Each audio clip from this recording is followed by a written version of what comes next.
Good morning. Where's my script? Welcome to the Board of County Commission meeting. I'm looking for my script.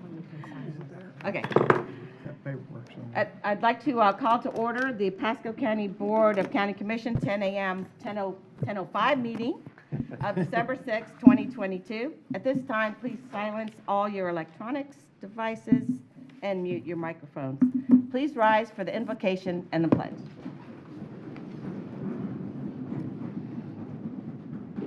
O merciful Creator, your hand is open wide to satisfy the needs of every living creature. Make us thankful for your loving providence and grant that we, remembering the account that we must one day give, may be faithful stewards of your good gifts. Amen. Amen. Pledge allegiance to the flag of the United States of America and to the republic for which it stands, one nation, under God, indivisible, with liberty and justice for all. Okay. How's it look?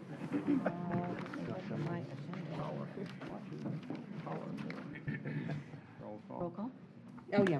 Madam Clerk, would you please do the roll call? District 1, Commissioner Oakley. Here. District 2, Commissioner Waitman. Present. District 3, Commissioner Starkey. Here. District 4, Commissioner Bradford. Here. District 5, Commissioner Mariano. Here. Okay, I am checking here because, when do we do the reorg? Right now. Right now. Right now, okay, because it's not on the script right, so sorry about that. Okay, so at this time, I am going to pass the gavel over to you and have you take over. Okay. So, yes. I'd like to make a motion for Mr. Mariano to be chairman. Okay, And I so will- I will open the nominations for chair. And I will second that motion.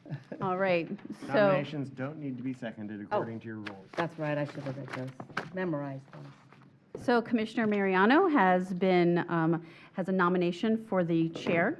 Are there any further nominations? Required to make a second call on that. Are there any further nominations? All right, hearing none, and we only have one nomination, I declare Commissioner Mariano the chair of the Board of County Commissioners. Well, thank you very much.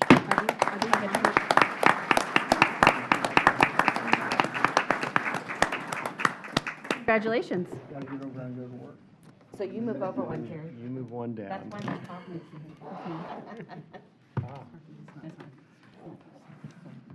We were doing that. Jack, I don't know what those two photos are. The green and the yep.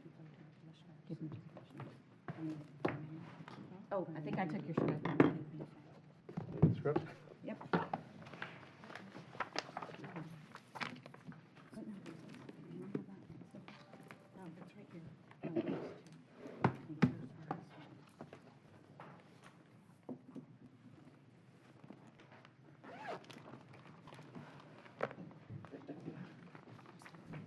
I do spread out.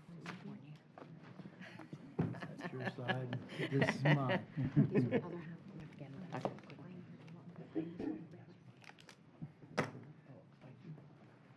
Congratulations.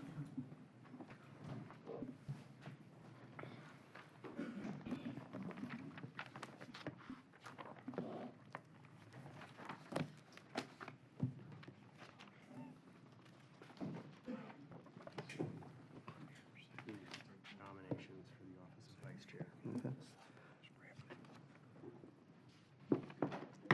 Well, thank you all very much. I greatly appreciate it. It's an honor to serve. Serve as chairman, even a greater honor, so thank you very much. We'll take nominations for vice chair. I nominate Ron Oakley. Second. Commissioner Oakley. No seconds are necessary. Okay. Are there any other nominations for vice chair? I'll make one more call. Are there any nominations for vice chair? Okay. Thank you. Commissioner Oakley, you're vice chair. Congratulations.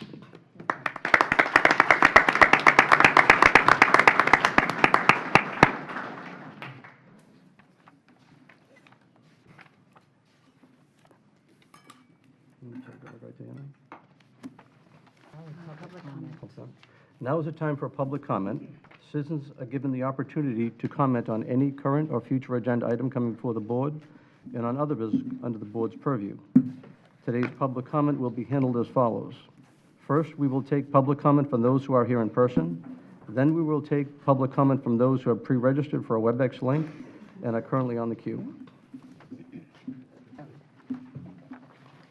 We request when you address the board, comments are not directed personally against a commissioner or team member, but rather directed at the issues. This provides mutual respect between the board members and the public. After stating your name and address for the clerk, a 3-minute timer will be activated. After 2 minutes, a single beep will indicate you have 1 minute left. When your time is up, 2 beeps will sound, and you should close your comments. WebEx participants will be disconnected automatically when their time is up. Madam Clerk, do we have anyone signed up for public comment? We do, Mr. Chair. We have Dixon Phillips, followed by Walter McBride, followed by Glenn Stambro.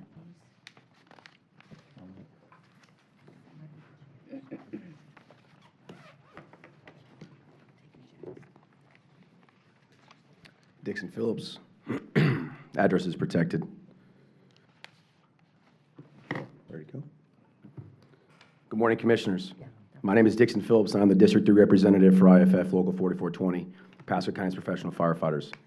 First, I'd like to take this moment to welcome new County Commissioner Gary Bradford, new County Commissioner Seth Waitman, new County Administrator Mike Harbala, and Assistant County Administrator J.J. Murphy. Welcome, and we look forward to working with you all. I also want to acknowledge the members of our Special Operations Program that are here today, that left their homes and their families to help the areas affected by Hurricane Ian. Thank you. According to the State Fire Marshal's Office in 2021, out of all the fire departments in the state of Florida, Pasco County Fire Rescue ran the 3rd most EMS calls in the state. This is no surprise because Pasco County Fire Rescue saw a 16% increase in total call volume that year, and those numbers continue to rise in 2022. With that in mind, our local anxiously awaits the opening of Fire Rescue Station 9, which is scheduled for later this month. However, Station 17, which broke ground on June 10, 2021, is not projected to be completed until the earliest August 2023. We need stations to be built faster, trucks like Rescue 223 and 226 to be put on the road faster, and for our firefighters to stop leaving for other fire departments. In the year 2022 alone, we've had 49 resignations, and that number will undoubtedly grow before the end of the year. Driving today, we received another resignation from a new hire. You must ask yourselves, why are your firefighters leaving? The answer to that is simple: quality of life. Pasco's firefighters work 208 hours more per year than almost all of our neighboring fire departments. If you march that number out over a 30-year career, that means a firefighter that works in Hillsborough County will work on a truck 2.3 years less than a firefighter that works in Pasco. Starting in April of 2023, that same firefighter in Hillsborough will be paid, on average, 20% more than firefighters in Pasco. Pasco County firefighters have not had a health screening or physical since early 2018, even though the collective bargaining agreement states physicals were to begin in 2021. Pasco County firefighters have not had a physical agility test since 2016. This county denies job-related cancer claims, but yet has done nothing to ensure that our firefighters are healthy and in good physical condition. We scratch our heads and wonder why we lose 20% of our new hire class before they even step foot in the door. How are we supposed to retain or recruit when the #1 international publication in our field, Firehouse Magazine, writes a story about Pasco County's Board of County Commissioners approving up to $85,000 to fight a state-mandated $25,000 firefighter job-related cancer claim? Would you work for a business that did that to their employees? I don't bring these issues up to attack anybody on this board or anybody in this room. I bring these issues up because they matter, they're facts, and we, as a union, want to work together to fix these issues and truly make this department premier. We are willing and excited to work with not only our new, but also our old leadership that is in this room. We look forward to the day where we no longer have to pack the boardroom with yellow shirts. But until then, we will be present, we will be active in the community, and most importantly, we will keep the citizens of Pasco County safe. Thank you for your time, and I look forward to working with you all in the near future. Walter McBride.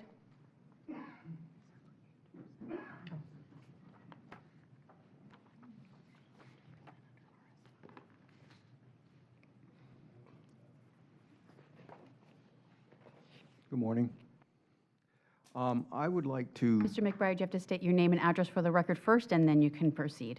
Walter McBride, my address is 10210 Miracle Lane, Port Richey. Thank you, sir. I would like to know what can be done from you all to emphasize bringing in a higher quality of new businesses to Pasco County.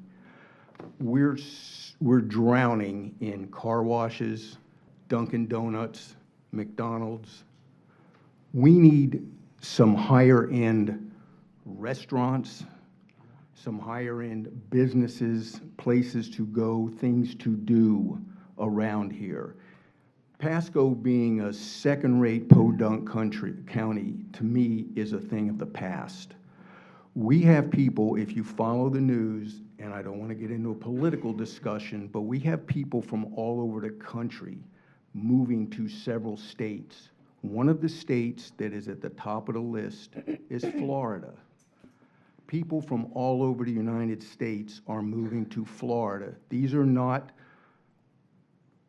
uneducated, unskilled workers. These are high-end people with jobs, with education, and with money to spend that they just sold their house from somewhere else and have the funds to move here. I live in the reserves of Golden Acres. There are people moving there from all over the country that just pay cash for whatever the price of the house is and don't even miss a beat. People are getting discouraged in Pasco County because of the lack of amenities, the lack of quality businesses, places to go, restaurants, and I don't understand why we keep approving car washes, Dunkin' Donuts, McDonald's, when we don't have a balance of better quality businesses. And I implore anybody who has the wherewithal to do something about it, and upgrade our community to what most of the citizens are actually all about. That's my request. Mr. Chairman, I just want to say I agree with you 100%. I try so hard to get some of the family-owned restaurants in Tampa to come take a look at us. I will say we have a couple new restaurants about to open, but put your name with my staff, and maybe we can start a petition for some of these folks to say, come look at I'm us. from South Florida, and there are so many restaurants that are similar, but a notch or two or three better than what they have in Pasco, that could serve as expansion here, just like what you're talking about with I Tampa. agree. Yeah, but we don't do this dialogue. We could talk about that for a long time. And I'd be happy to talk with Mr. McBride, what some of the things we've done and how zonings affect properties that can come in, but we can't control what the private market does. But I'd be happy to talk with you about it as well. Yeah, Okay, how do we do that? we'll get in touch with you. Just leave your contact info. Yeah, my assistant's right there, Colleen, right beside you. Okay. Yeah, we don't want to have a dialogue going back and forth. Yeah, exactly. All right, Mr. Glenn Stambo, Jenny, I think it's Smithson, and Ken Muckenfuss is followed. Yeah, my name is Glenn Stambaugh, 4573 Ontario Drive, Newport Richey.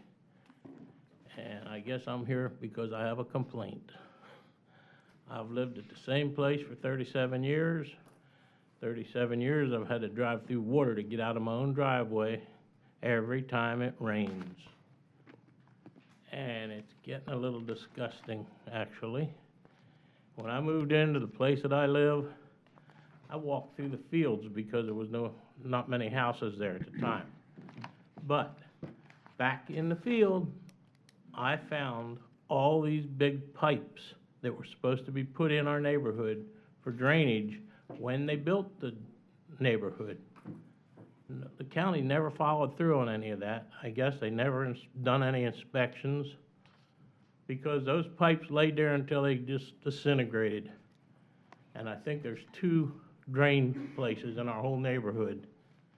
So it's just disgusting that our tax structure is the same as everybody else's, but we sure don't get much of a help out there at all. And I'm asking that you do something about our streets and our drainage. And I thank you very much for your time. Okay, and before you go, Branford, would you talk with this gentleman? Branford's done more for stormwater than anyone else we've had in this county, other than Mike Carbella, maybe.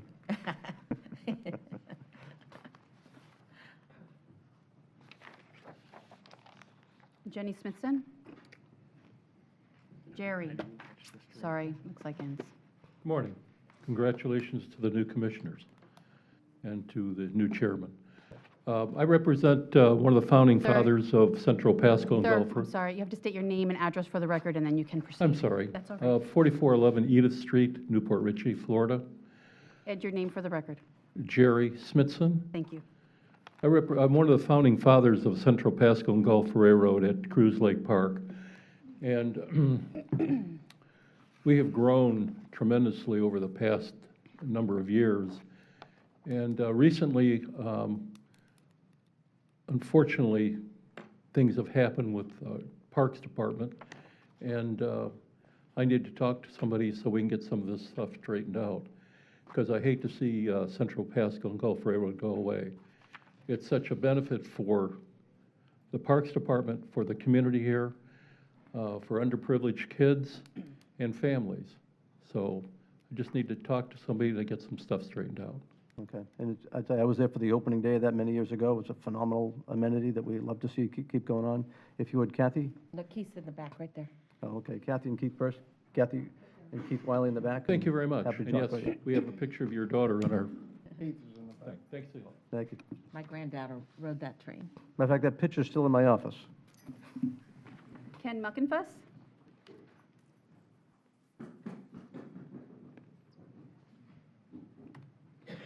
My name is Ken Muckenfoos, 2207 Deer Lane in Zephyr Hills. This is in reference to the zoning amendment for Deer Springs. It's a subdivision that is planned, or supposedly going to be planned, for the Crystal Springs Colony area. They have left out of their proposal any concern about where State Road 56 is going to go through this property. It's already on here that this is a route, and it's not mentioned in the proposal at all. And it's going to happen. Sir, that's a public hearing this afternoon after 1:30. If you're talking about the Deer Springs MPUD, Yeah, board is going to take that up this afternoon. okay, at 1:30 here? Yep. Okay. Well, then, thank you very much. All right, thank you. Last person that I have signed up in person, I have Ashley, last initial is A. It's back on. It's going on and on.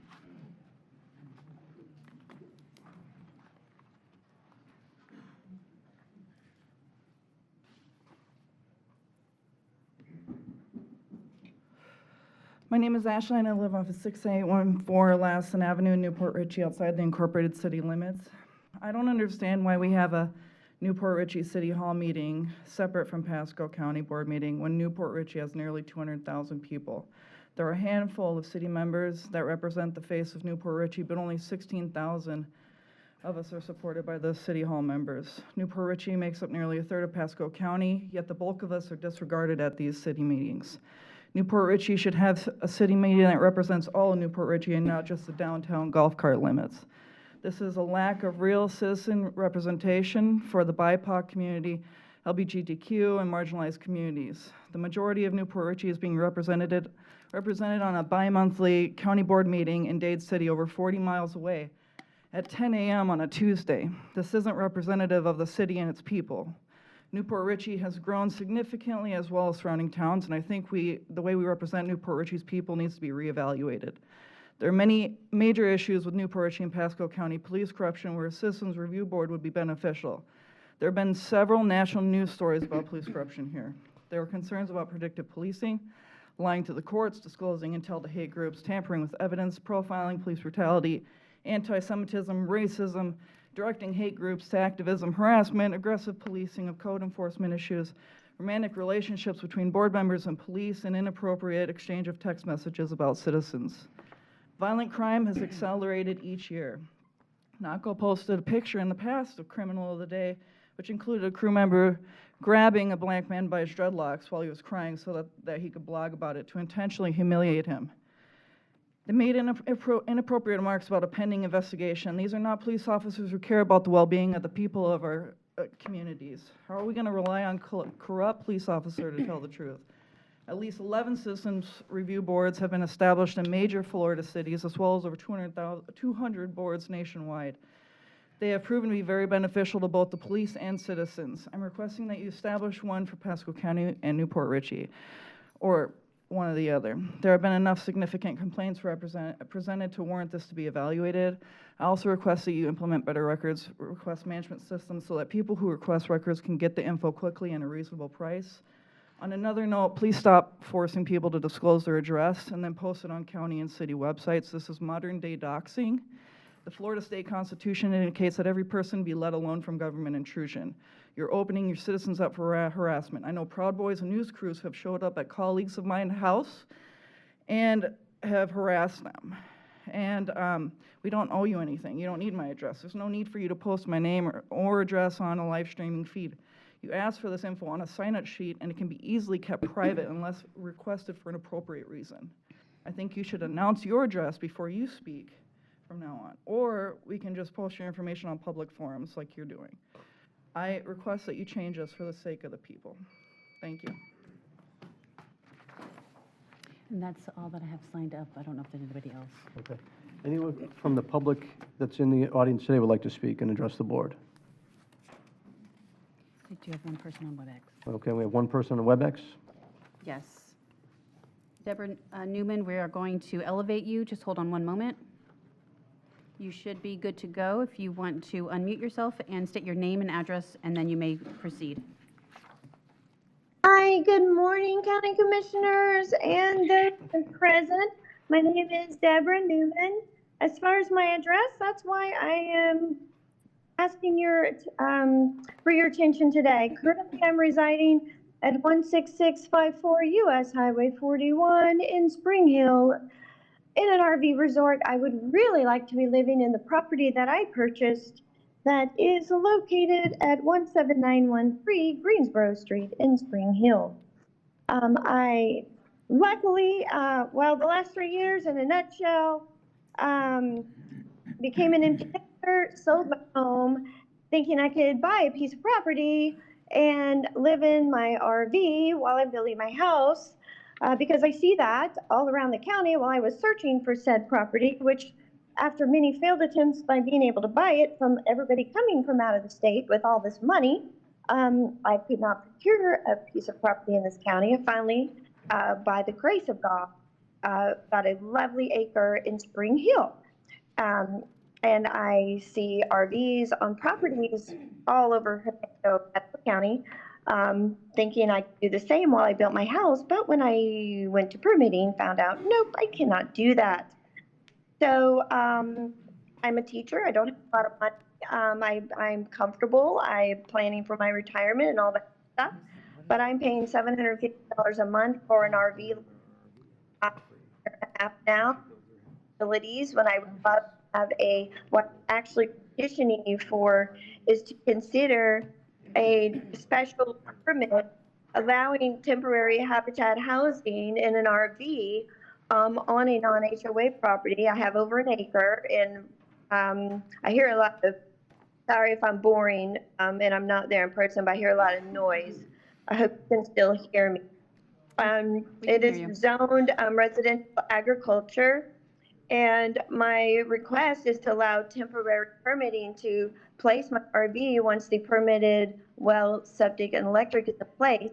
I can live on my property and put my money toward my own property rather than paying lot rent to somebody else. I have a builder. I have a housing plans. We're prepping to go for. And I've lived in Pasco County for 25 years. I've raised my children here in the Lutz area of Land O'Lakes, part of Pasco. I love Pasco County. With my job as a Florida virtual school teacher, I could live anywhere in the state of Florida, but I chose Pasco because it's my home. And I'm hoping, Commissioners, Mariano, I am in your district, and the rest come to consensus here to help Pasco County residents like myself who are now in a housing crisis because of the rise in rent and the rise in home rental fees caused by this influx of out-of-state people with all this money flow. We don't all have that blessing upon it.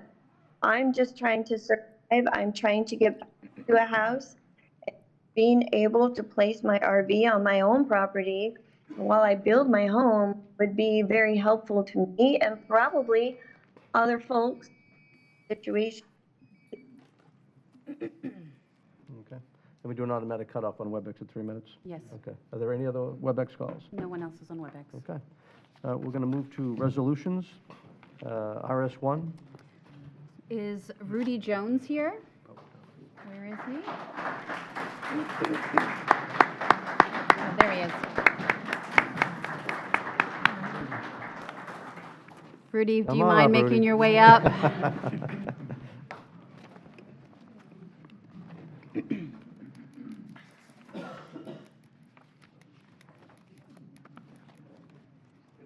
How are Good you, Rudy? morning. Good morning. Rudy, I'm going to read your resolution first, and then we'll proceed, okay? Thank you. Okay. Resolution number 23-040, a resolution by the Board of County Commissioners of Pasco County, Florida, commending Rudy Jones for 32 years of dedicated service to Pasco County and congratulating him on his retirement. Whereas Rudy Jones began his career with Pasco County on May 21st, 1990, with the Parks and Recreation Department, and ended his career as a maintenance technician with the Facilities Management Department. And whereas during his career with Pasco County, Rudy has earned respect from all county departments, including Fire Rescue, Court Administration, the Property Appraiser, and the Pasco County Sheriff's Office. And whereas, using his proficiency in many different trades, Rudy worked diligently on many of the county's buildings and structures to ensure all Pasco County team members were working in a safe and healthy environment. And whereas Rudy often worked beyond his standard scheduled hours by working late nights and sometimes into the early morning, even when on call, to make sure that any issues within the county facility were resolved safely and efficiently. And whereas Rudy kept the county's generators, alarm systems, and elevators running by coming into work early to ensure that daily business would not be disrupted. And whereas on October 7th, 2022, Rudy officially retired from the Pasco County Facilities Management Department and is a greatly missed, dedicated team member who took pride in his work, exemplified professionalism, and was a great friend to everyone who worked with him. Now, therefore, be it resolved by the Board of County Commissioners of Pasco County, Florida, that said board hereby commends Rudy Jones for his 32 years of dedicated service to Pasco County, congratulates him on his retirement, and wishes him all the best in his future endeavors. Done and resolved in regular session with a quorum present and voting the 6th day of December, 2022. Move approval. Second. All in favor, say aye. Aye. Thank you. Welcome. Mr. Roper. Rudy, I've noticed you for the past 6 years because I've been around here and how you worked in this boardroom, and they call you the king of the boardroom, I guess, because it seems like when we have issues here, it gets going and nobody really notices it too much other than yourself. And but I'm sure that all of us appreciate all you've done here in this boardroom and here for the county in their 32 years. Amazing job, and looks like to me you could still be working here, but you don't have to quit now. So, but I know you got things you want to do, but when you get tired of those things, come back and see us. So Thank you very much, sir. we're more than happy to have you back. So. Thank you. Any other board members? Definitely a familiar face around here, and we will miss you, and we hope you have a wonderful time in your retirement. And yeah, come back around. Thank you. Yeah, Rudy, your dedication to have everything working here all the time. Anytime there was a slight problem, which wasn't too often, it was nipped and fixed real quick. So what you did, all your prep work ahead of time, really paid off in great service for us. Greatly appreciate you. Got a great team behind you. I'm sure they miss you too, and I'm glad to see the supporting here today as well, as we do. Thank you very much, sir. Mr. Chair, may I say something? Yes. So I actually wanted to vote aye on this. It was really hard not to say aye. Rudy, ever since I've been with the clerk's office, and that's going on 15 years now, you've always been there. So he has just been so amazing to work with in my office. I'm going to miss you. My team is going to miss you. I can't believe we're going to walk around the halls and not see you anymore, or I haven't seen you in a little bit, but I did give him a hug on his last day. I'm glad I got to see you. But I have got to tell you, every time we've had some things going on in the office, you're right there. You come up with amazing solutions, and you're just steady and calm. And I just want to tell you how much I appreciated everything you have done for our office. And congratulations, and I hope you are enjoying retirement. You are certainly earned it. Thank you very much. That means a lot. Thank you. Would y'all like to join me?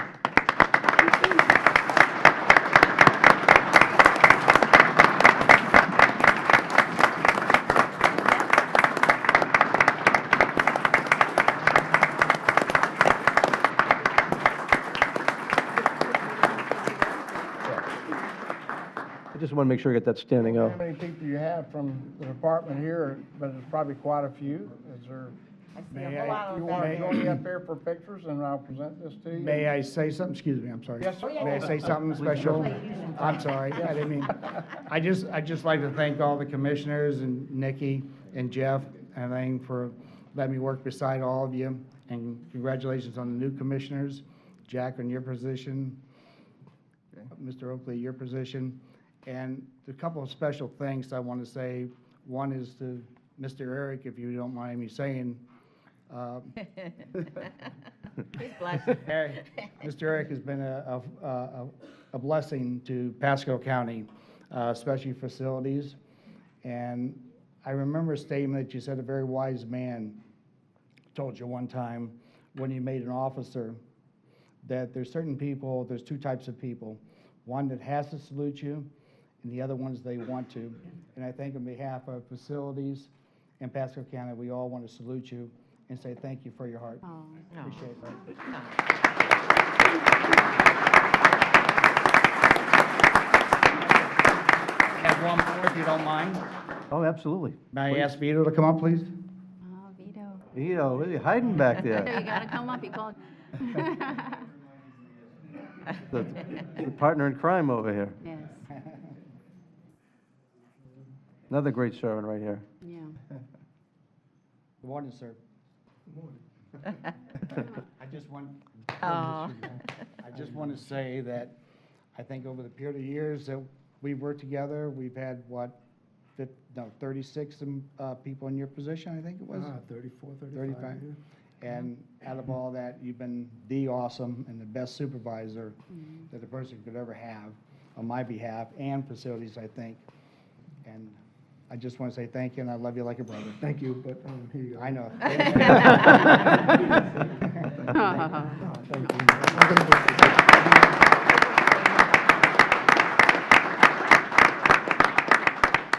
And I'd just like to thank the A-team facility showing up on my behalf and everything. It means a lot. Thank you very much. Let All right, the awesome. team come up here, please. Yeah, come on up, guys.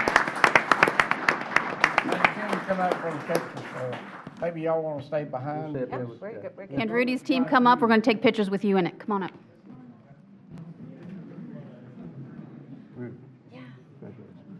Thank you for everything.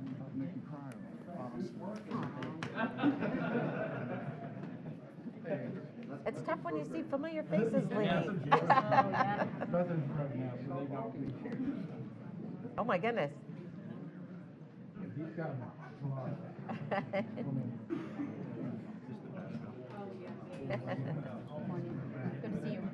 to see you.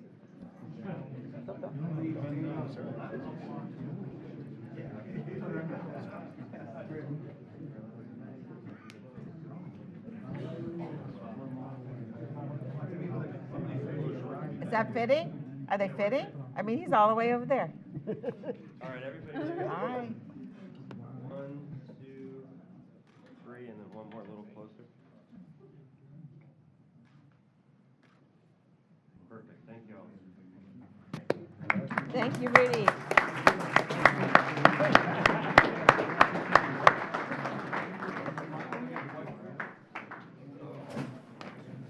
How you doing, man? Doing good. See ya.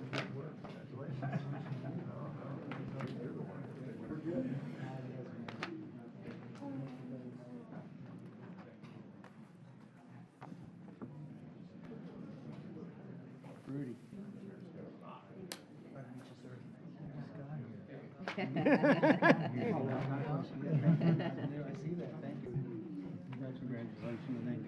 Congratulations. You want me to go up there? Want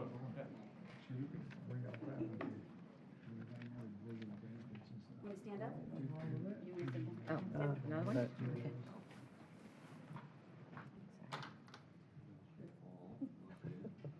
All right, everybody right here.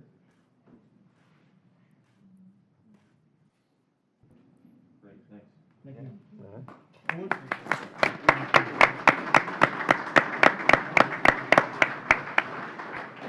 say one thing? Rudy was talking to me, forgot somebody, he said, but actually, he wants to thank all the support staff and how the board appreciates all of the staff and employees who work for the county, because we do support you. You do a good job, you don't get told a lot of times how good a job, but you are right on top. I take you over any staff I've ever seen before, so, and I know the board feels the same way. So, Absolutely.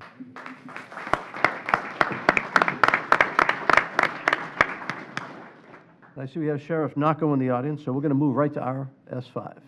Come on up, Sheriff.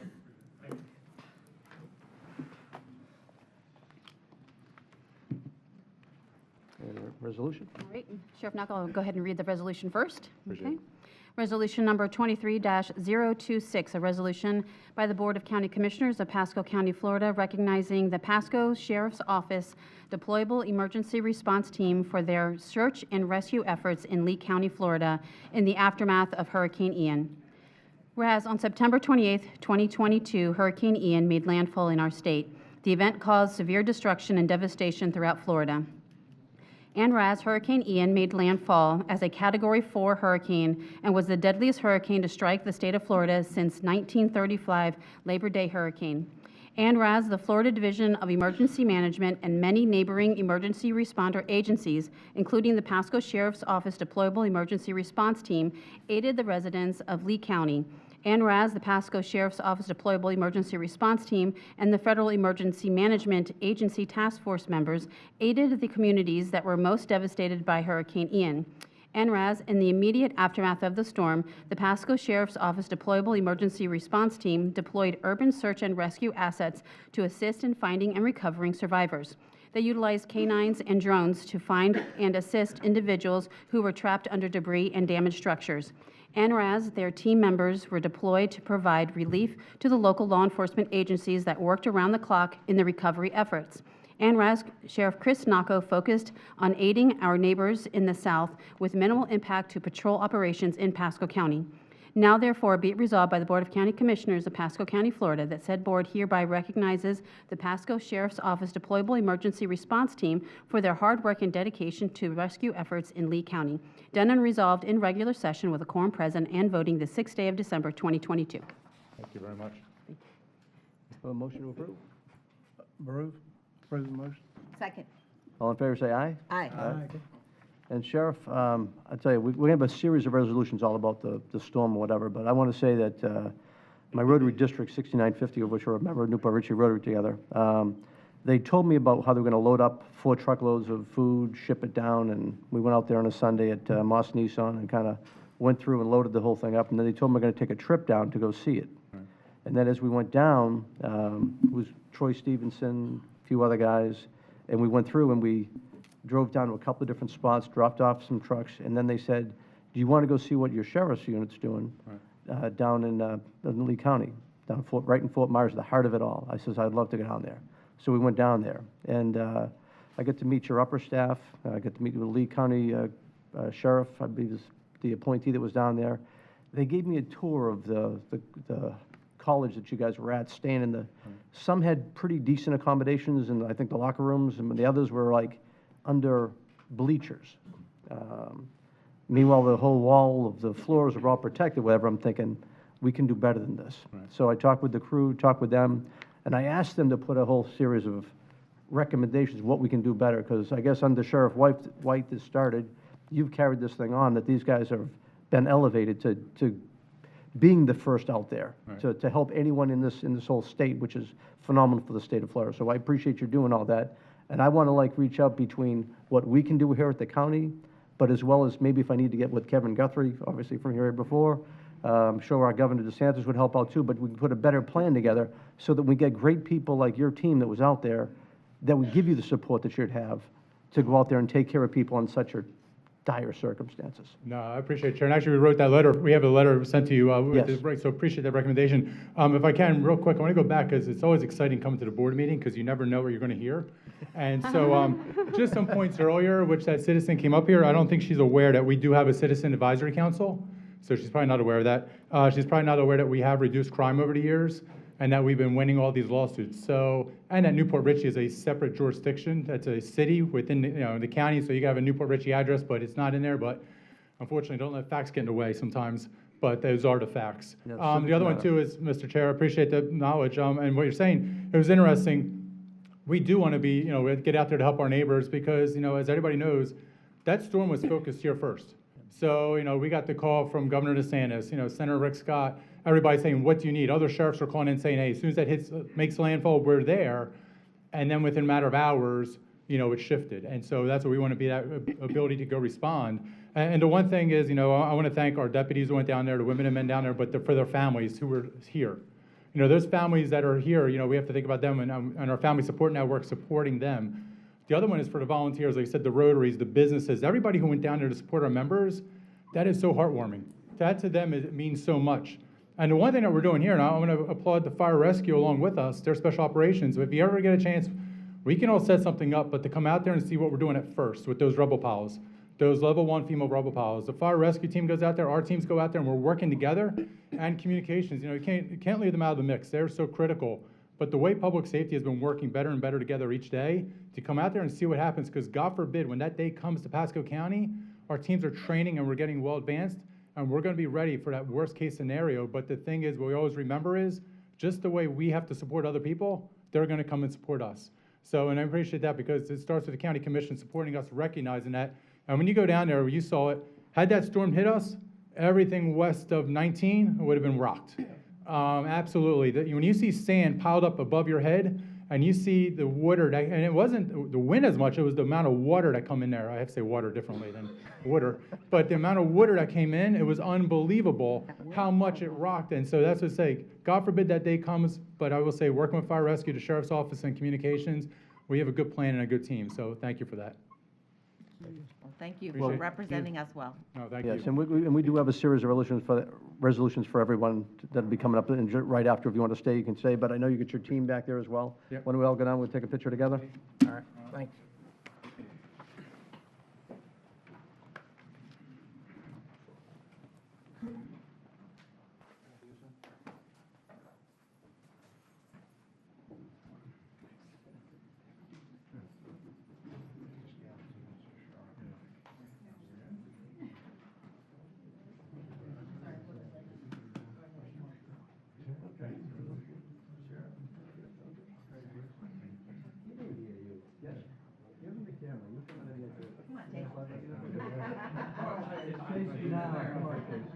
All right, folks, right here. 1, 2, 3. Thank you. More good stories coming, so maybe you can see, here's some of the other stories.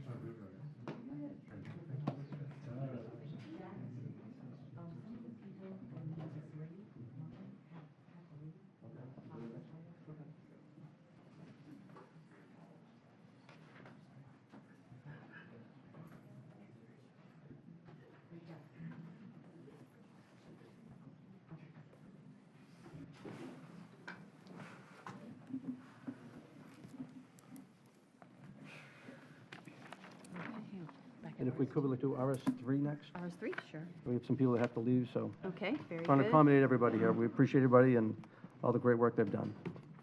So we're going to move on to RS3. Is anyone here from Rotary District 6950? Let's see, Moss Nissan, Big Storm Brewery. If you could, please come up to the podium. And the Crumblies are here? Okay. Yes, I see that. So I've got Alex Hamilton, Alana Crumley, Allison Crumley, Leah Crumley, Sean Hausman, and Lori Zeller. No one from Moss? Anyone from Moss Nissan, Big Storm Brewery? I guess you're representing all of them. There you go. All right. Is it Alana?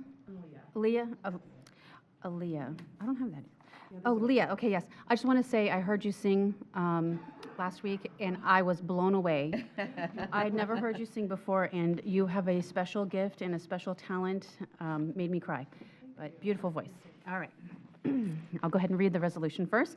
Resolution number 23-029, a resolution by the Board of County Commissioners of Pasco County, Florida, recognizing Rotary District 6950, Pasco County residents, Moss Nissan, and Big Storm Brewery for providing assistance to the citizens of Lee County, Florida, in the aftermath of Hurricane Ian. Whereas on September 28, 2022, Hurricane Ian made landfall in our state, causing severe destruction and devastation throughout Florida. And whereas Hurricane Ian made landfall as a Category 4 hurricane and was the deadliest hurricane to strike the state of Florida since 1935 Labor Day hurricane. And whereas upon learning the needs of Lee County citizens, Pasco County residents immediately responded. And whereas Rotary District 6950 and other Pasco County volunteers accepted donations of needed supplies, including equipment, food, and water.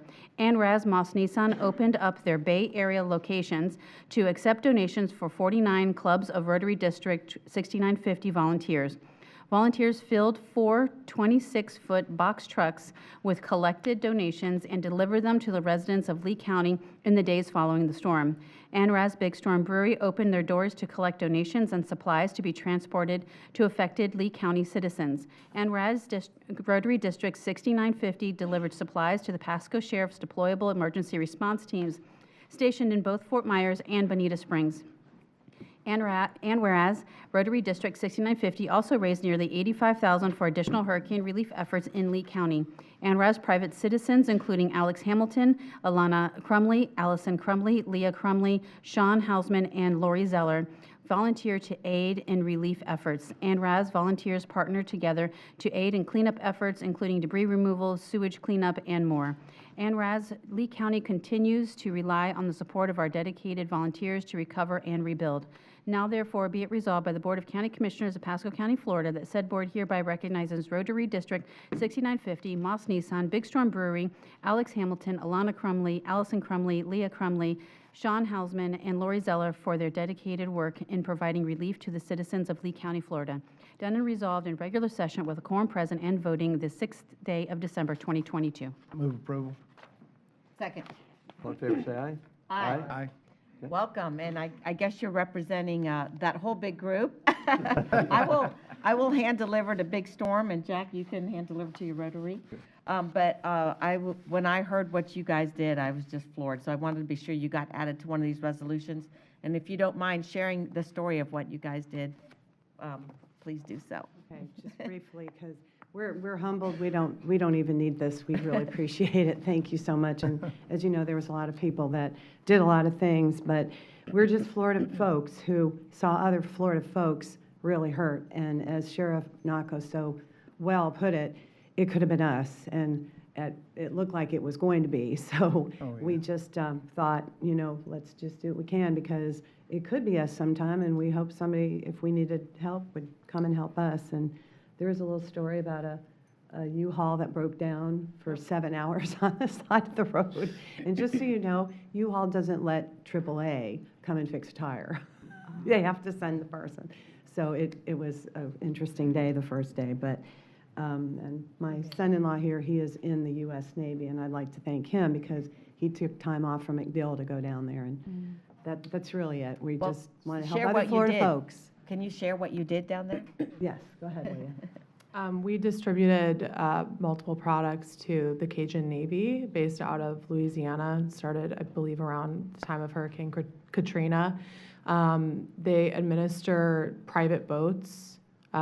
They've got their basically own Navy to go out rescue. I know that he did wellness checks on victims, the hardest hit areas, which are mobile home parks right on the coast. But the distribution of products was a huge focus that we wanted to focus on because so many people were without just basic needs like water and food. So And diapers, things for kids and whatnot. So that was kind of what we focused on, about $15,000 worth of goods down there. The U-Haul couldn't handle it, so tire popped, but we got it all down there. And then we did another load too, so, yeah, it was life-changing. And we cleaned up houses. And that's the remarkable thing. They actually took shovels and helped clean up the houses. We Yeah. knocked on doors. The water levels rose, and the hardest hit was 15 feet, but even in homes east of 75, they got 6 feet of water in their homes. So that's where we kind of catered to, because a lot of the focus was on the coast.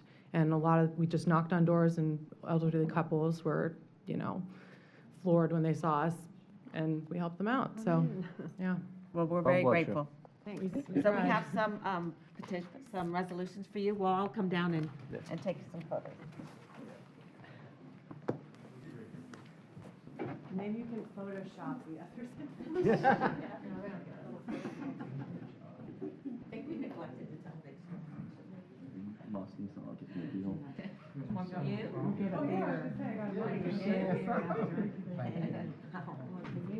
And then we'll get these.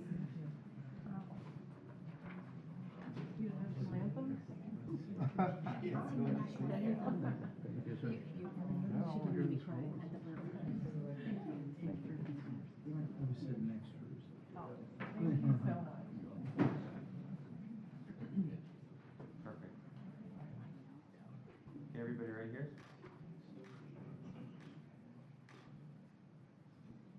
Looks good, thank you. Thanks again.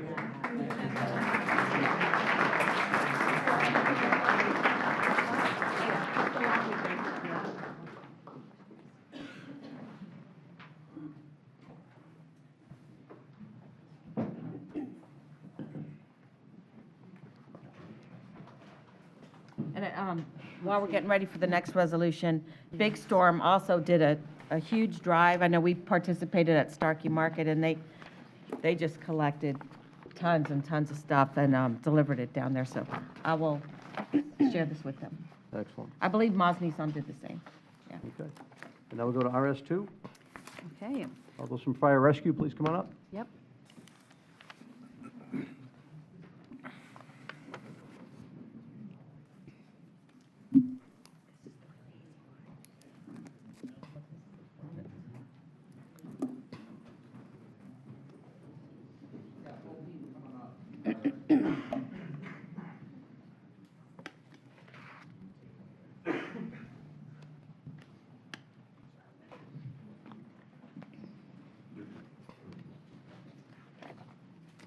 I'll go ahead and read the resolution.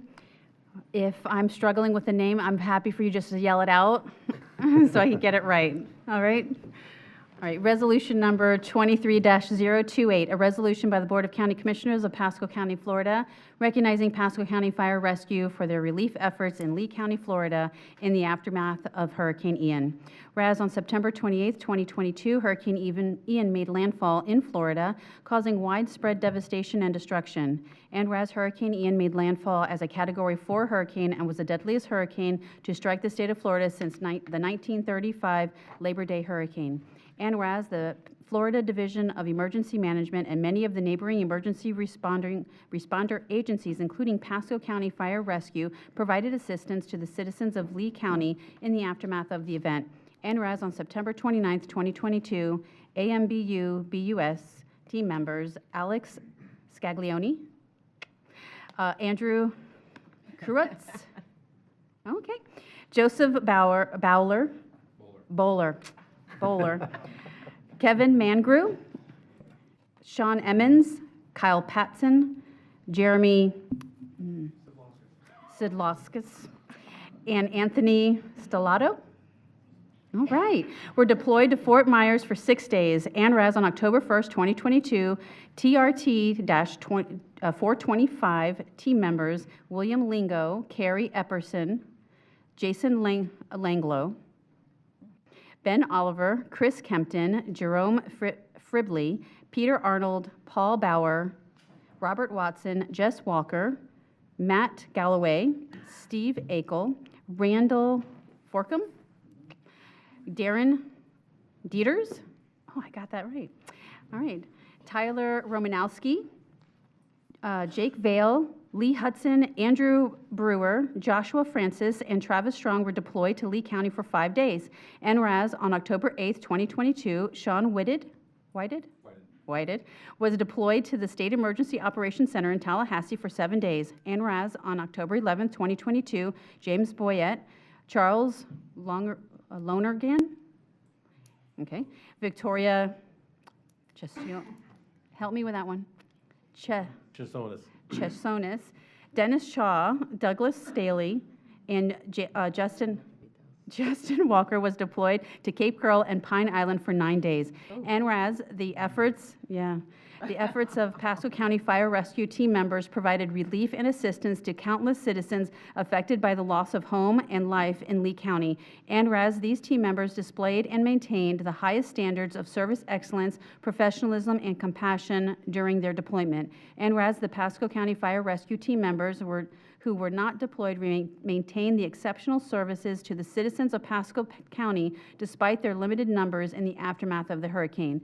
Now therefore, be it resolved by the Board of County Commissioners of Pasco County, Florida, that said board hereby recognizes Pasco County Fire Rescue and commends them for their dedicated service to the citizens of Pasco County and Lee County in the aftermath of Hurricane Ian. Done and resolved in regular session with a quorum present and voting the 6th day of December, 2022. Move approval. Second. All in favor, say aye. Aye. Aye. Commissioner Waitman? All right. Chief, and Chief Cason's in the back there. Thank you guys for being here today, and thank you for all you do for our community and braving the elements in South Florida. Those folks down there obviously needed a little more help than we did at that moment in time. And we can't say enough about how well you serve us, you serve our community, and you serve each other. And just know that this board is very appreciative of all the work that you all do, and we're grateful that you're here today. Thank you. Mr. Chairman, Mr. Bradford? Commissioner Bradford? isn't that something? It's a beautiful thing. I want to take an opportunity to personally thank Fire Rescue, Pasco County. You guys, you're the tip of the spear. When duty calls, you go. And I personally am very proud of you, and I know this board is too, and I look forward to getting to know each and every one of you. Thank you. Commissioner Starkey? So I was just at our annual FAC conference, and I talked with the commissioners from those affected counties, and they're so grateful that we were able to send you down there, and they so much appreciated everything that you did for them, and thank you for representing us. It could not have been easy to be on Pine Island for 9 days. I can't even imagine what it was like. I'd love to hear the story sometime, but thank you so much for what you did and what you do for us. Thank you. Commissioner Oakley? Yep. It's hard to say just thank you, but thank you means a lot for all this commission and all of our citizens, how you protect us and how you keep us safe, and we try our best to keep up with the times and keep up with all the inflation that we have, that we spend monies toward providing for our firefighters to be able to do a better job and a safer job for us. So we certainly thank you, and thank you for all the work you did down in the southern part of the state, and appreciate all that you did there. So, thanks. Oh, if you're going to let me, yes, Go ahead, I would Chip. love Go to. ahead. You know, I'm sitting here and I'm just so grateful for you. I'm grateful for the line of work you decided to go into. You know, personally, I've had to use your services for my home as well as for my mom, and my mom just a couple days ago. So I just wanted to say it is just so reassuring to have you available to us in the county. You do an amazing job, and of course, you go into a very hard-hit area of our state to help out. I wouldn't have expected anything less, and you did it with just wonderfully, and you went into some really tough areas. So thank you for your service, not only to us, but into the other communities in Florida, but also just my gratitude to you for what you do. Thank you. And I want to say, Mike, would you like to say a few words, please? I know it's very unusual, but I think it's so appropriate because you're the leader, chief behind you. So for you to help these guys, just like the sheriff helps his first responders to get on there. I want you to say a couple of words about how much you think about it as well. No, I think I would echo the sentiment of the board that the team that we have assembled here is far and above the best in the area. The fact that we had so many folks that were willing just to step up, in addition, leave your families, go down there and take care of a hard-hit area, which I personally have a personal connection to it. I love that area, and it was horrible to see what happened. But we thank you for representing Pasco County, representing it well, as well as yourselves and your profession. So thank you so much for that. And I think leadership with your chief who's standing behind you so you guys can be up front. That's a leader right there. Chief, thank you for what you do for these guys. And I will tell you, from when I first started with commission back 18 years ago, I don't think you guys were getting the full care support that you did. And when I first met with your team, et cetera, learning and more about what we can do, I think every board I've served on, especially what we have in front of us here, we've put in place to give you guys better conditions, better pay, better protections every step of the way. We're going to continue that for you guys every step of the way. So as you guys go back and as you talk to your crews, know that we are 100% behind you. We appreciate all the great work you do, and the great citizens that we have out here appreciate you tremendously as well. So thank you for all that you do every step of the way, and for making Florida a greater place by going out there and helping our neighbors. So thank you all.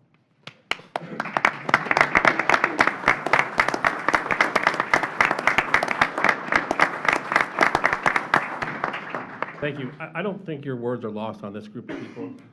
The reason that we were able to send all of these people down is because of the funding and the resources that we've been able to acquire under Chief Caston's direction, and the board's actions over the last several years was able to make a new LTRT, which is a Light Tactical Response Team, 425. That's the team that went down initially. That's the first team that went. And those guys are basically a mini USAR team, and that wouldn't have been possible without the direction of our fire chief, and then the funding from you guys. So thank you guys for all of that. Also, I'd like to echo what Sheriff Nako said. We were in the same boat. So we were going to get hit. So we had fire departments from all over calling us.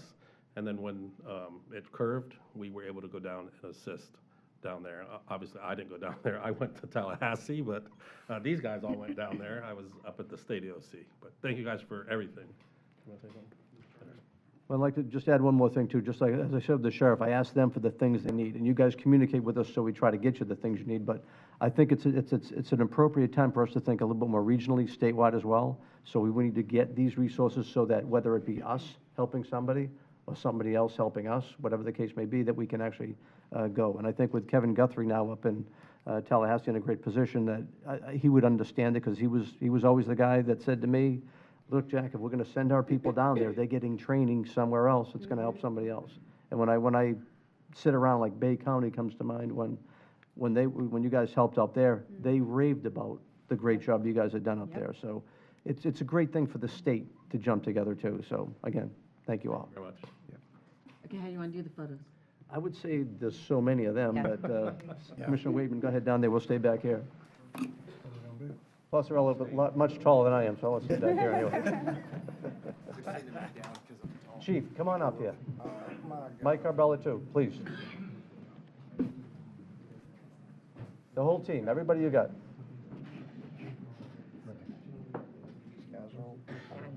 We're going to do 1, 2, 3 on the photos, Ryan, then me, then Corey, for everybody to look right at us, make sure they're good. You're almost as tall as I am. So want somebody taller than you. Telling you. Yeah. Some tall people in that fire department. We're the chief in or something. Excellent. All right, folks, right here first, please.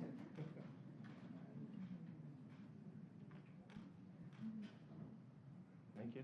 All right, I'm next. I got an angle.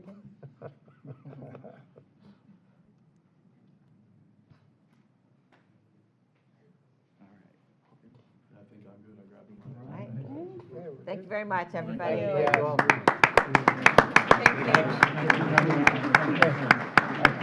Thank you. Congratulations, sir. How tall are y'all? 7 foot? Thank you very much.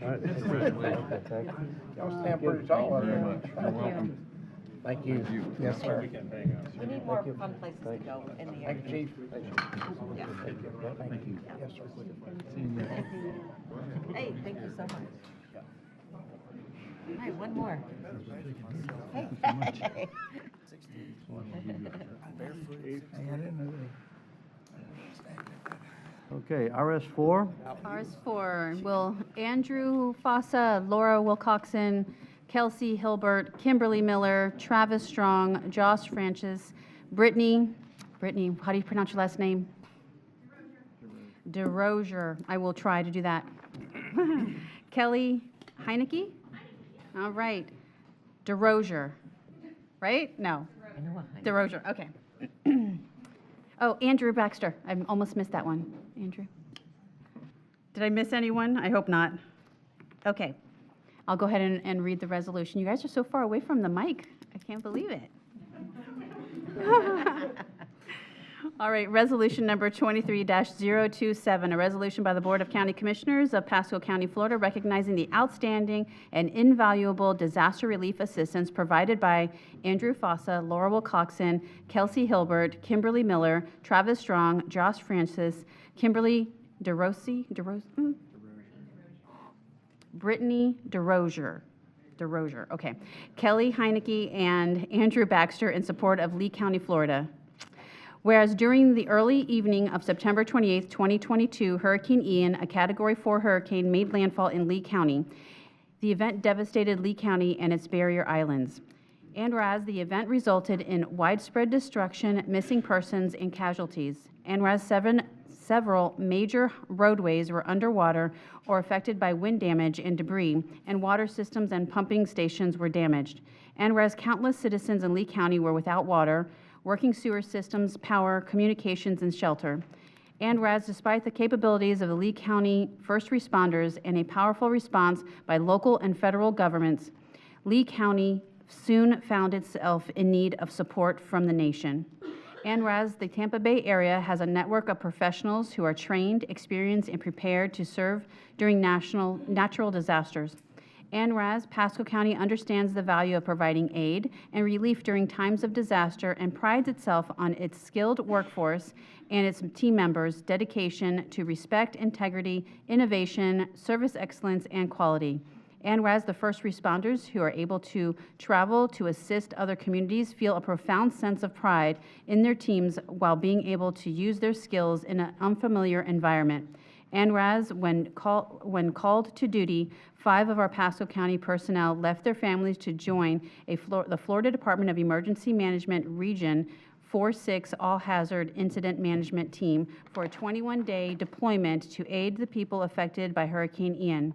And whereas the Pasco County Board of County Commissioners wishes to extend their appreciation to the team members for their dedicated service to the citizens of Lee County. And whereas these individuals have returned to Pasco County safely, having gained knowledge and experience to aid in serving the citizens of Pasco County in the future. Now therefore be it resolved by the Board of County Commissioners of Pasco County, Florida, that said board hereby recognizes the outstanding and invaluable disaster relief assistance provided by Andrew Fossa, Laura Wilcoxon, Kelsey Hilbert, Kimberly Miller, Travis Strong, Josh Francis, Brittany DeRozier, Kelly Heineke, and Andrew Baxter in support of Lee County. Done and resolved in regular session with a quorum present and voting this 6th day of December, 2022. Move approval. Second. all in favor, say aye. Aye. Okay, Commissioner Bradford? Good morning. Morning. I can't think of a better way to start a legislative career than say thank you to an integral part of our first responders. As I read this resolution, it was call to duty that stuck in my head as I read it over. You don't hesitate. Call to duty is when the phone rings, you go. And you've been an integral part of the response that this county, sheriff, fire, and your component have done for the citizens of Lee County. And I am eternally grateful for your service, and I am very proud of you. Thank you. Commissioner Oakley? Yeah, I'd like to thank you for all your efforts in that relief effort. You did a great job. You supported them. They know it. They know you were there.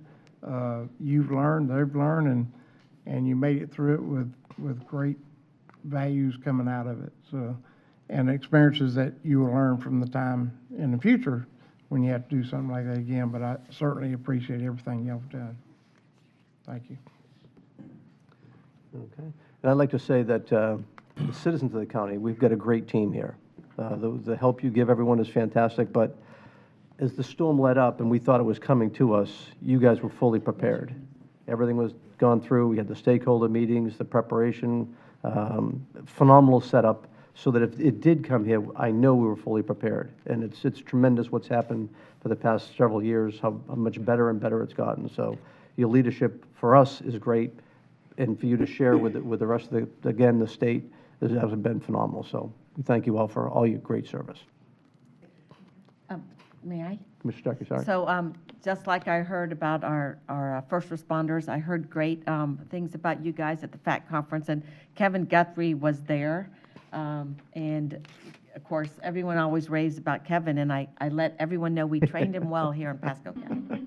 So, he says hello to everybody, and thank you so much. For everyone who went down there, I just am so grateful, and thank you for representing us well and for your good service. I just want you guys to know that as we're setting these resolutions up, you see we got a bunch of them today. We haven't gone this far in many, many, many years, but Mr. Carbella wanted to make sure that everybody was going to be recognized every step of the way. So, Mike, thank you for making this happen as well, but please. Absolutely. Well, thank you, sir. And again, I want to thank the board too for, Commissioner Brad for bringing this forward and recognizing, we talk about the tip of the spear, right, with our first responders, and obviously, having been in the military, on my military experience, I know that a small percentage of the force actually sees combat. It's the shaft on that spear that continues to make sure that those folks can do their job. So management and logistics of the incident and the operation of the things and the value that you provided out there is integral to making sure that everyone can do their job. So thank you very much again, answering the call and going out and doing good things. Thank you. Thank you. Any of your team like to speak? No, this was definitely a unique experience. Many of our family members, friends, and colleagues throughout the state have, questioned it and compared it to the other large disasters, Andrew, Katrina, Sandy, Michael, and how was this one different? Thankfully, we were very blessed that while we were stood up here, that we could take care of Pasco County. When it missed us, a lot of the resources were closer to the impact area, that we were able to have that quick response and preparation to help out our other communities. These are our friends. These are our colleagues that we work with, that we see at other conferences. They were stood up to where they could respond and help us, but we were fortunate that we were able to help them. One thing that we noticed is a lot of the emergency management team, quite a few of them had lost their homes. So while they were serving their community, allowing us to come in, they trusted us and turned over their EOC to us to let Andrew Fossa and myself be the incident commander and run their EOC for them while they were able to take a break to be able to take care of themselves in their home. So we've definitely brought back a lot of lessons, and thank you for your support to allow us to go learn on other disasters. So the lessons that we learned there, we're able to bring back to here to our home. So Commissioner Truax told me, he's from Charlotte County, that they actually recorded the wind gusts well over 200 miles an hour and steady wind over 180. So, I mean, that's far beyond Cat 5. But I guess the ones that are official were 2 miles below a Cat 5, I think, but maybe you heard those stories too. It was catastrophic damage that you saw. Water marks 25 feet high. As you heard from several other responders that, if it came over here, everything west of 19 could have been lost. Yeah. The team definitely supported and integrated fully into the different aspects of the EOC and 911 to help give them some relief. Before we left, we were able to help with mass feeding. We were able to condense shelter by able to get residents back into homes or other long-term housing solutions. We were able to manage resources. There's a lot of resources coming into the county, and being able to track those and request them from the state and keep a tally on where everything is and what we need to support them was a long days. Yeah. Yeah, well, thank you so much. Lauren, when I went down there to Fort Myers and I looked, and a lot of the homes that were there, if they were at that 12-foot, 13-foot base flood elevation, they were in pretty good shape. Some still got some hits. They were like, they would be green at first because they were good and they stayed green, but other times they found other damage, had to shut them down. Some areas were spotty where you could see massive destruction, others, were saved. Some of it was geographical, other was just grace of God. So what I'd like to do with your team is to actually, let's go take a ride up and down 19. Let's go take a look at what we have out there. And I want to try to have you guys imagine what we have in place right now for structures compared to what we should be doing. Because right now with Regional Planning Council, we get that regional summit, which I hope you guys will come to that as well. It's all about being resilient. Yeah. And that's going to come with the construction standards. We're looking at raising like seawalls up to a stronger height than we currently have. That's going through, and that template's out there right now. But if there's other things that you guys can see that we can actually do to help protect our citizens and, grow more resilient down the road, we'd love to get your input. Absolutely, we're definitely looking at a safer, stronger community. Okay. All right. You want to go down and take the picture? We'll stay up here. Yeah. However you would like to do it, sir. Mr. Chairman. Okay, that's good. Do you want to go down? I think it'd be better up here. Good. Okay.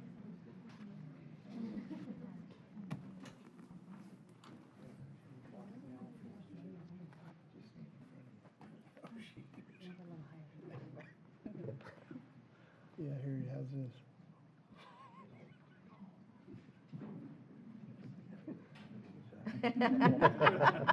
Front and center.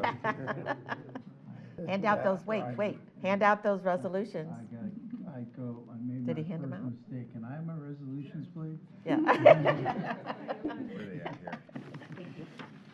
Is it all of these? Okay, I'm not sure. Yes. Yeah. Okay. This is called getting more FaceTime. Very proud of you. Looking out for you, Gary.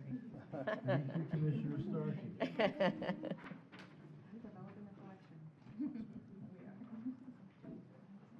I'm gonna hang on to one too. I'll hang on to one of you guys. All right, look good. Right here, everyone. Thank you.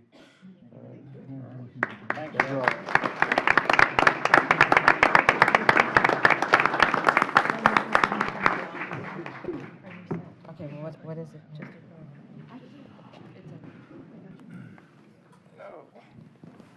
Okay, but it's not on my phone.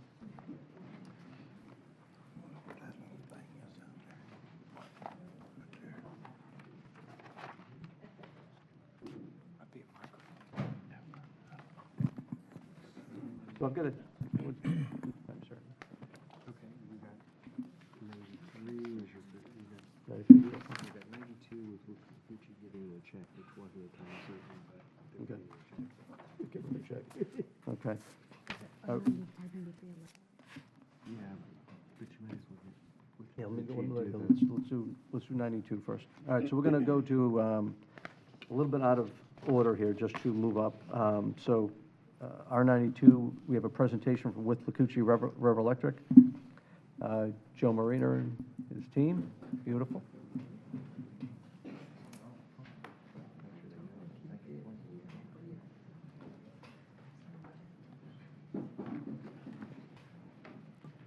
The fact that it's a check moves you up in line. Well, we really appreciate that. Congratulations to the new commissioners. Thank you for having us this morning. My name is Joe Marina, District Manager with Cucci Electric, 21st Street in Dade City. And I'm Ricky Goody, District Manager with Cucci Electric, 21st Street, Dade City. You know, Withlacoochee is proud to be based in Pasco County, and as you all know, we are not-for-profit. We're owned by our membership. Yeah, Withlacoochee has also supported the communities, and we did it in a big way this year. The Education Foundation donated over $1.1 million in new equipment, enhanced the technology program with Pasco, Hernando, and Citrus County Schools. The PHC SC West Campus fundraising was $240,000 for installation of lights on a sports field. scholarship, targeted 110 12K scholarships valued at over $1.3 million, estimated about 65 in Pasco County, potential 780,000 total since the inception. 1,211 scholarships, potentially $9.9 million. We also have a foundation called Rec Cares that helps folks that have experienced catastrophic events through no fault of their own. It's kind of the program of last resort in the county. Since that program's inception, we've awarded $2.4 million. We've helped 668 Pasco families. Also, you all know that we're involved with bringing mental health capacity to the county. We do more than a regular electric company, as you can tell. Working to build housing. Thank you, commissioners. Thank you, Administrator Carvala, Kathy, your team. Do great work. We appreciate the partnership. Again, we appreciate the excellent working relationship with the board, the administration here. This year, what Cucci is refunding to the membership $22 million on behalf of our CEO, Mr. Brown, and our Board of Trustees. The county's refund is, Mr. Goody, would you like to announce it? It is $336,298.80.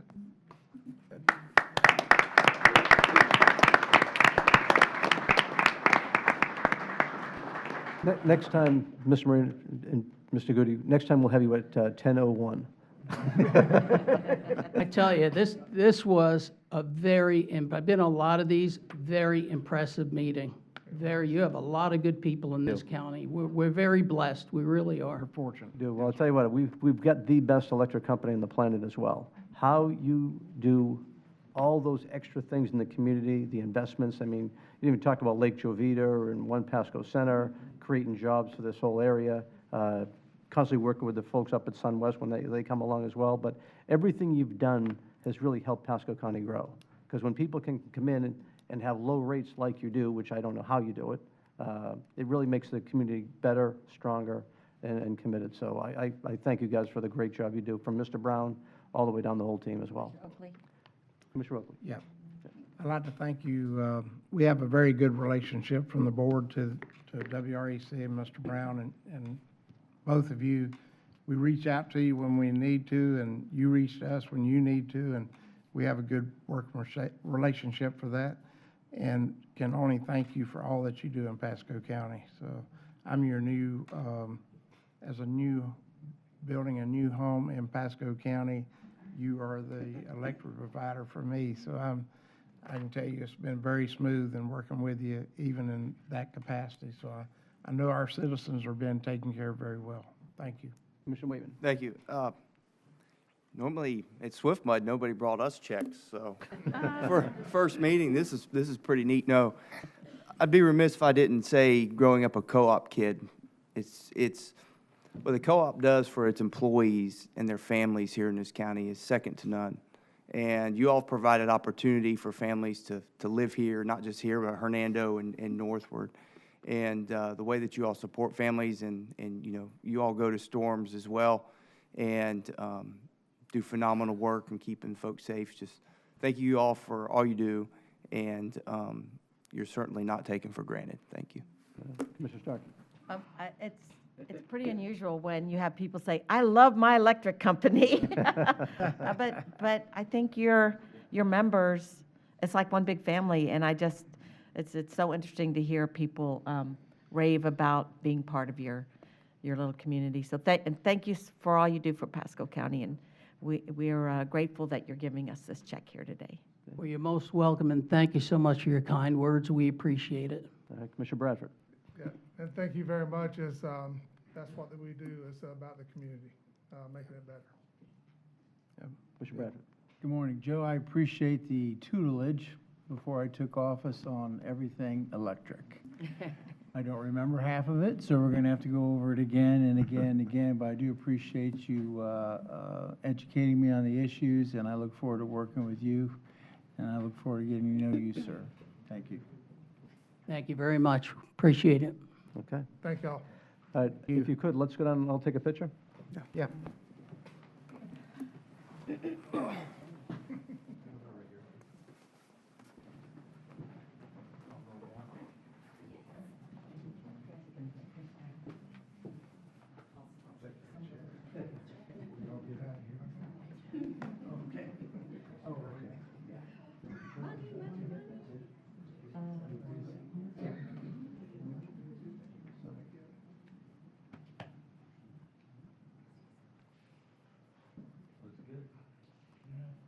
Everybody right here?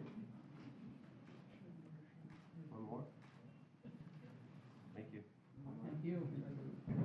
I guess you guys get to keep that, bring it back next year.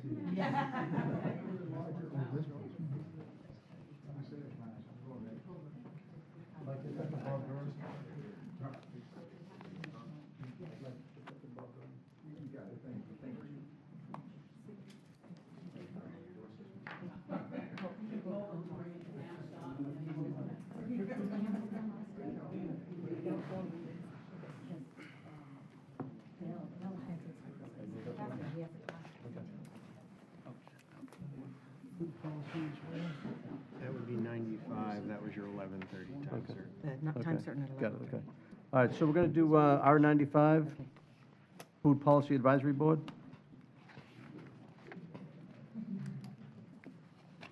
Making sure you Our can get out of professor here. has a class, so we have to move him up. Sorry about that. We're ready. Otherwise, we'd pick the next check we got coming. We don't have a check for you, it's just us. You can bring it back. Good morning, Commissioners. Good morning. I am Sunita. Everyone, actually. Good morning, everyone. I am Sunita Simon, a Planner 2 here at the county. Mr. Del Deschamps. And I'm Del Deschamps, the chair of the committee. We'll be talking about the Food Policy Advisory Council and the work that we've been doing within the last year since we last reported. Great, thank you. Thank you, Sunit. And I just want to note that whatever we've accomplished, the achievements that we've had are largely the result of Sunit's great work. So we're very appreciative of her and her leadership and her caring. As you can see up on the screen and in the literature that you have, the purpose of the Pasco County Food Policy Council is articulated there. The council was established in 2015, which makes us one of the oldest food policy councils in the state. And when we were originally established, we were only the second one that was established in the entire state. So that's a point of pride for this county that I really want to encourage the county commissioners to take ownership of. This is your baby. We're doing it in the connection with your leadership and your caring.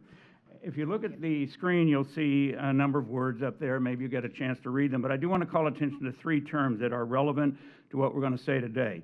One of which is the word resilient. It says supporting an equitable, resilient local food system in the county. We are very interested in developing resiliency within the county, which as of right now, with all due respect, we don't have.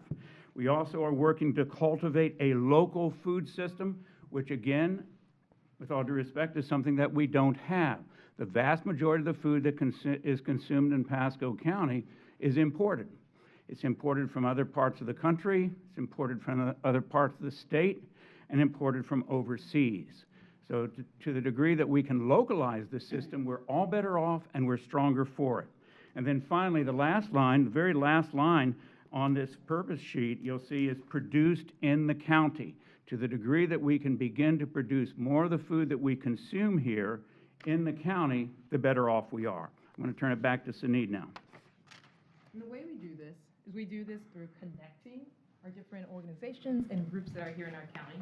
We do connecting economic development, our food security efforts, we do the preservation, as well as enhancements of our agricultural and environmental concerns.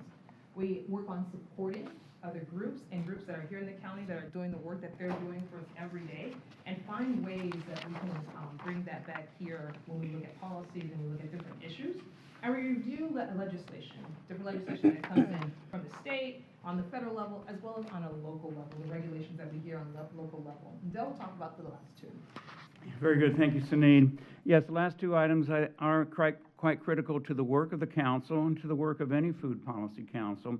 We are a recommending body. Obviously, we have no power, no authority on our own. We're only as good as the county commission is in accepting the proposals that we bring forward. And as many of you know, we have brought forward proposals in the past. I want to focus on one of importance, which we're going to talk about maybe just a little bit later, and that is the recommendation that we made to the Tampa Bay Regional Planning Council regarding the resiliency plan. You will note that in the resiliency plan of the Tampa Bay Regional Planning Council is item number 8. Item number 8 deals specifically with the food system. Were it not for the Pasco County Food Policy Council, item 8 would not even have been in the resiliency plan.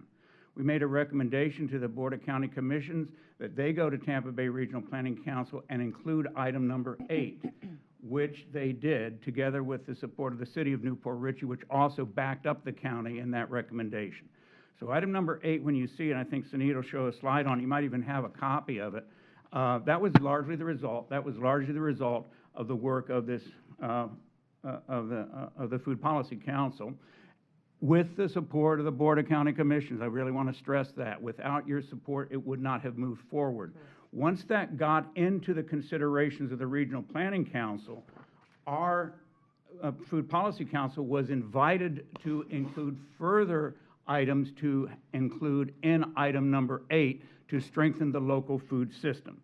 So that recommendation was powerful and important, and again, a point of pride for this county coming out of the Pasco County Food Policy Council.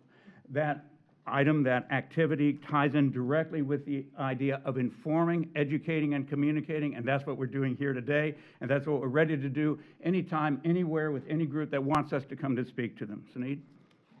And we can't do our work, our fabulous work, I'd say, without our fabulous group of folks and members. We have members that come from different backgrounds, like Dell, academia, our farmers markets, we have our health department that's involved, we have our IFAS group, we have our grocers and other distributors, and I won't go through the whole list, but we have amazing members that have been doing this work, and they come each quarter in order to do this work, which has led to some of our accomplishments in the past that Dell has hinted towards, and some of our accomplishments includes being the first one in Florida to have the urban agricultural ordinance that you guys helped pass.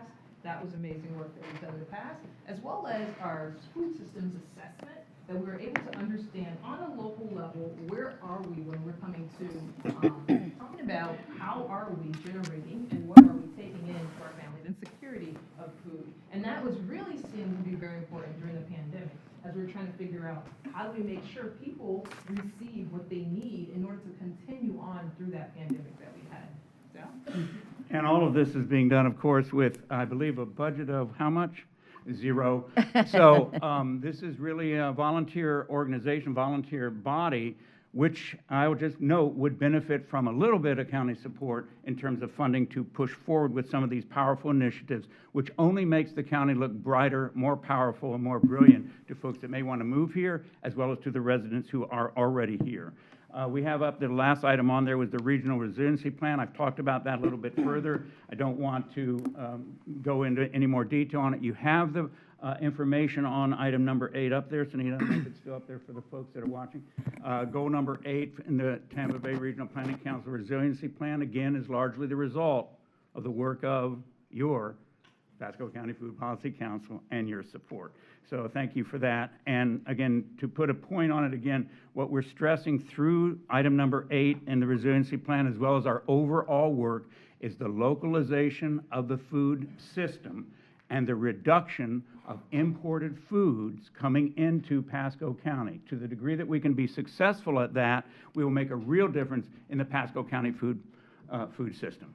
Some of the past activities that we've done in that past year was reprioritizing our goals, because we were looking at how has pandemic changed things, and reprioritizing our goals, especially because our pandemic had changed pretty much how we were approaching things. It helped us look at new ways and new issues that were happening within our county in order to, and also seeing the gaps of what we had as existing and where we needed to get to. We also have been participating with the comprehensive plan update, as well as other review updates other plan updates that we have here in the county. I'm not going to talk about everything, but I'll also talk about a great partnership that we started off with USF's Urban Food Sovereignty Group, which has been really important to us because we play this pivotal role for Pasco. Other groups have different groups coming from other places, but Pasco is our FPAC board that's being able to speak for Pasco in order to talk about the food system. And lastly, I'll talk about our continual participation with different community groups. And like I said, that's what makes us strong. These partnerships make us strong, and that's been really good when we've been talking about just we have a network that we work with Tampa Bay Network to Feed the Hungry, as well as what we just talked about with Goal 8 was Tampa Bay Regional Planning Council, Management Planning Committee. Good, thank you, Suneed, and thank you all for your time. To conclude our presentation, I do want to note under the current initiatives, items that may be coming to the Board of County Commissions for your further review and reflection. One is the work and the recommendations that we'll make on the landscape ordinance. Also, the proposal that is on there, which is the fruit tree list, which is the inclusion of fruit trees in the list of trees that can be planted with new developments or as replacement trees for ones that are removed. That would make a big difference in terms of localizing the food system. For the most part, we encourage folks to plant non-fruit bearing trees, ornamentals, many exotics, trees from other areas. If we planted fruit trees, that would also be a ready source of food. But that's just one item where the County Commission could be of help to what we're doing. To the degree that you find it possible, we appreciate whatever support that you can share, both rhetorical support, which we always have, and we're thankful for that, but also financial support if that's possible. Again, to conclude, what we're stressing is the localization of the food system and the reduction of the importation of food from other areas for our food system. Thank you very much, and thank you for your support. All right, thank you. Commissioner Starkey? Oh, thank you, and I kind of caused this to get started. How long ago? We were started in 2015. 2015. I'm so proud of all the work that you're doing. And, we have a really good partner in the Ag Commissioner. So we got to make sure he knows what we're doing and how we're leading the way on this. And one of the things you and I have talked about, Del, is developing agritourism. I know when I go visit my family that's stationed in Fairchild Air Force Base in Washington, every time we go on the agritourism. There's a brochure, and we go visit the farms, and we go pick apples and cherries and peaches, and we do it every single time. So I think agritourism has a place in our county, and I want to continue to support that. Yeah, I'm glad you brought it forward from 2015 and the great work you're doing with it. Colleen Weaver, my assistant, she was at the presentation that you guys had done at Regional Planning Council. You did a very good job there. Thank you. The speakers, I think, that came right after you had a couple of really good ideas, and I think we have land that we can use on a couple of FQA properties that could work. We're starting that conversation, so I'll share it with the rest of the board as well. And then if you would get with Colleen, my assistant, and she'll get you in the loop when we have a meeting up, and you can bring everybody to the table and have a good dialogue about it. Commissioner Mariano, one more thing, and I would love for you guys to compile a list of products that are made here. Right. I can tell you, at Starkey Market, we try and carry the local stuff, and I don't have the whole list in my mind right now, but we do sell the Providence beef that is fantastic. It's local, it's grass-fed. We carry goodies. Key lime pie. No, not key lime. Blasphemy. Kumquat. The frozen kumquat pie, the official pie of Pasco County, and their salad dressing, and some other local products that are made here. So we really want everyone to promote to buy the local Pasco County products. We're all for Local that. milk, Commissioner local Mariano, I think we have that meeting set up too We do, for the good. folks with the, I think it's a Yeah. biodynamic project that they're working on. Perfect. We're cool on that. And Commissioner Starkey, we're right on with you in terms of developing that local system. And to the degree that we can get some support and some help on that, I think we can really ramp that up, because there's not only cottage industries that are here, but there's also still a viable agricultural sector in Pasco County. Yeah. We are losing our agricultural lands, we know that, but there still is a viable sector there, and that can be ramped up if we get some support. We have some From the county. goat farms that make a lot of products too. Yes, so. and eggs. Eggs, milk, And yeah. plenty more. Thank Thank you very much. Thank So you we very thank much. you all Thank so you. much. Thank you. Thank you. Should I do R93 now? We are so behind, Bill, sorry. All right.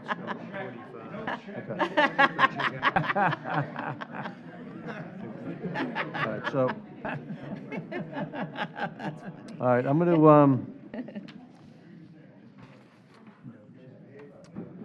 I'm going to do the R93 was due for 11 o'clock, and I apologize for pushing everybody back a little bit, but they've been waiting here for a bit, so let's do R93, the Fall 2022 Citizens Academy. Good morning, Commissioners. Derek Berger, Program Manager for County Administration. Today, we celebrate the Fall 2022 graduating class of the Pasco Citizens Academy. Pasco Citizens Academy is a 10-week educational program designed to give citizens a backstage pass to their county government by providing an in-depth look at the unique challenges facing county government, programs and services, budgetary limitations, and the day-to-day operations from elected officials to county team members.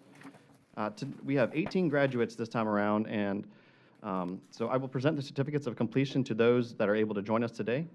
Following the presentation, we ask that you join us for a group photo. Class, when I call your name, please come up for your certificate and stand behind the podium.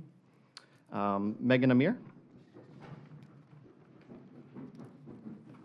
Patrick Ayrton from our own county staff. Alex Davis.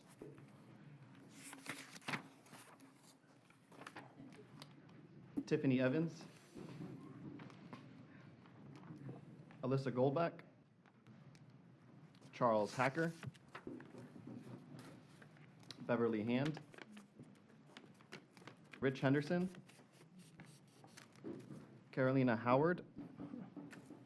Holly Kane. Karen Keith. Christina Louv. Olivia Malice. Kirsten Moore. Jill Neiman. Tom, oh, man, I practiced this one. Panagopoulos. Oh, geez, I practiced that for a while. William Sauce and Mr. David Wallace. So, again, congratulations to the Fall 2022 class. We hope that you enjoyed our program. Thank you for your interest in learning about what we do every day to make a difference in the lives of those who serve. We're currently accepting applications for the next Citizens Academy, which starts in spring 2023, about mid-March. If you want more information, you can go onto our website. Thank you. Thank you.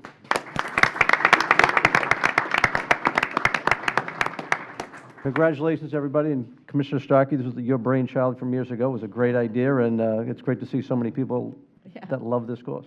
Yeah, I mean, where else do you learn what local government is and what it does? And I'd love to hear some of your comments briefly, because we're behind schedule. Yeah, we got a lot of time for that. But if one person wants to speak from the class, maybe they can say we go. something to us. And for our new commissioners, they go around and meet all the constitutionals, and they get to meet every department and learn all about local government. Usually I come and address the group, but I just didn't have time this time. But we are really grateful that you took time out of your life to come and learn more about how your local government works.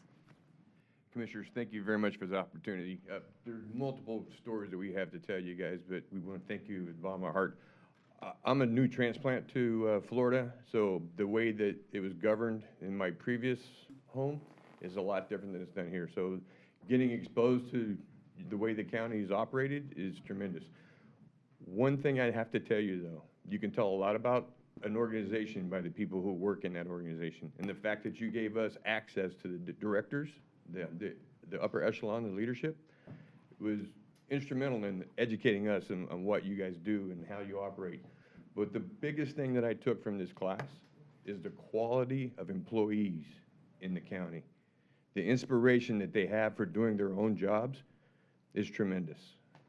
You can't go to the wastewater treatment plant without meeting Jeannie and talk about Jeannie Land. You can't go to the fleet department. You can't go to the Parks and Recs department without finding every employee impassioned for working for this county, and that says a lot about this county. Thank you for the opportunity. Thank you very much. That's very cool.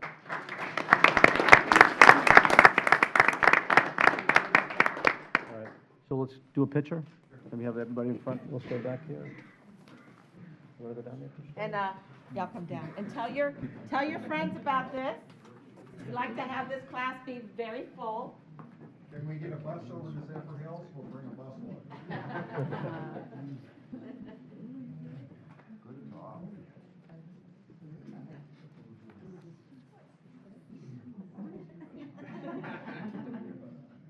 All right, folks, very good. Thank you. Thank you all very much. All right, congratulations, everybody.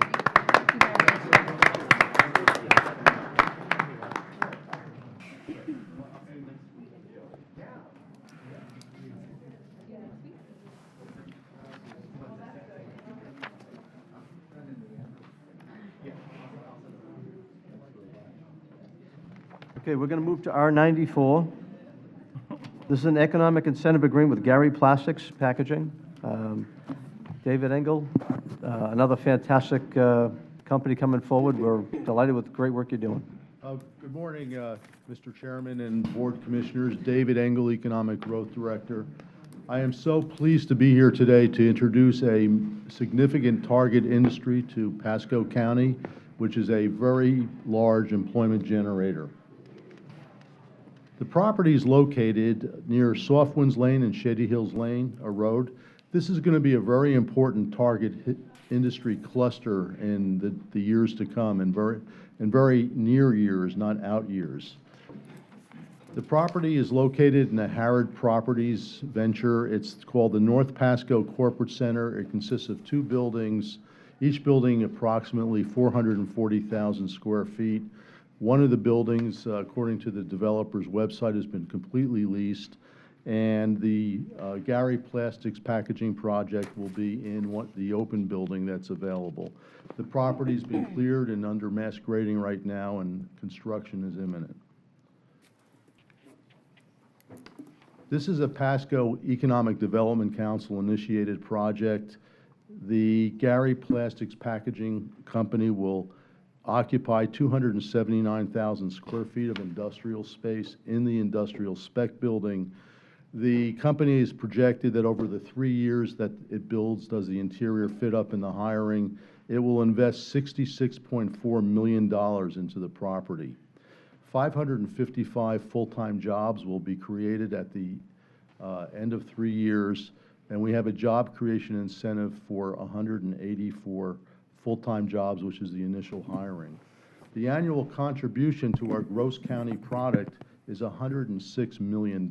That's major relative to the assistance and investment we're making in this project. The economic incentives are total $983,000. It's broken down into 3 buckets. 184 new jobs capped at $552,000 total, and this is governed by our job creation incentive ordinance that was adopted by the board in 2010. We're giving also a high-impact bonus because of the large amount of jobs that are being created, capped out at over 10-year payout of $306,206. And the Pasco EDC is also recommending a $100,000 max training grant to the employer. At this juncture, I'd like to just indicate that this project's an investment. For every dollar the county provides, we're getting back annually approximately $110. So the rate of return is enormous to the community. You know, there's always a story behind these projects. This project is very interesting. Approximately 4 years ago, Enterprise Florida introduced the company to our community and to our Pasco Economic Development Council. And I would just like to commend Tom Ryan. He's been working with the company for 4 solid years, trying to find a suitable location in our area. And at that juncture, I'd like to present Tom Ryan to the board today. And also, we're going to introduce the president of the company, Mr. Hillinger, and afterwards I'll make a recommendation on this item. Thank you. Thank you.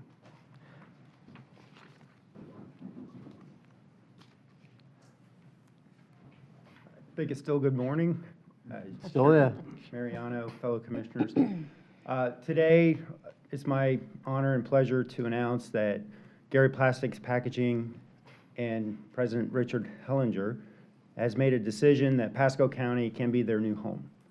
This company I met 4 years ago in the Bronx, New York. When I went and met Mr. Hellinger, he was enamored with the idea of moving to Florida. He said this was a great opportunity, but he was looking at 2 other states. So we had to make our case, and we made our case. The only thing that he said to me was, "Where's the building?" And you know, as we've said over and over again over the years, is we need more product. I said, "Mr. Hellinger, please be patient. We are going to get you a building."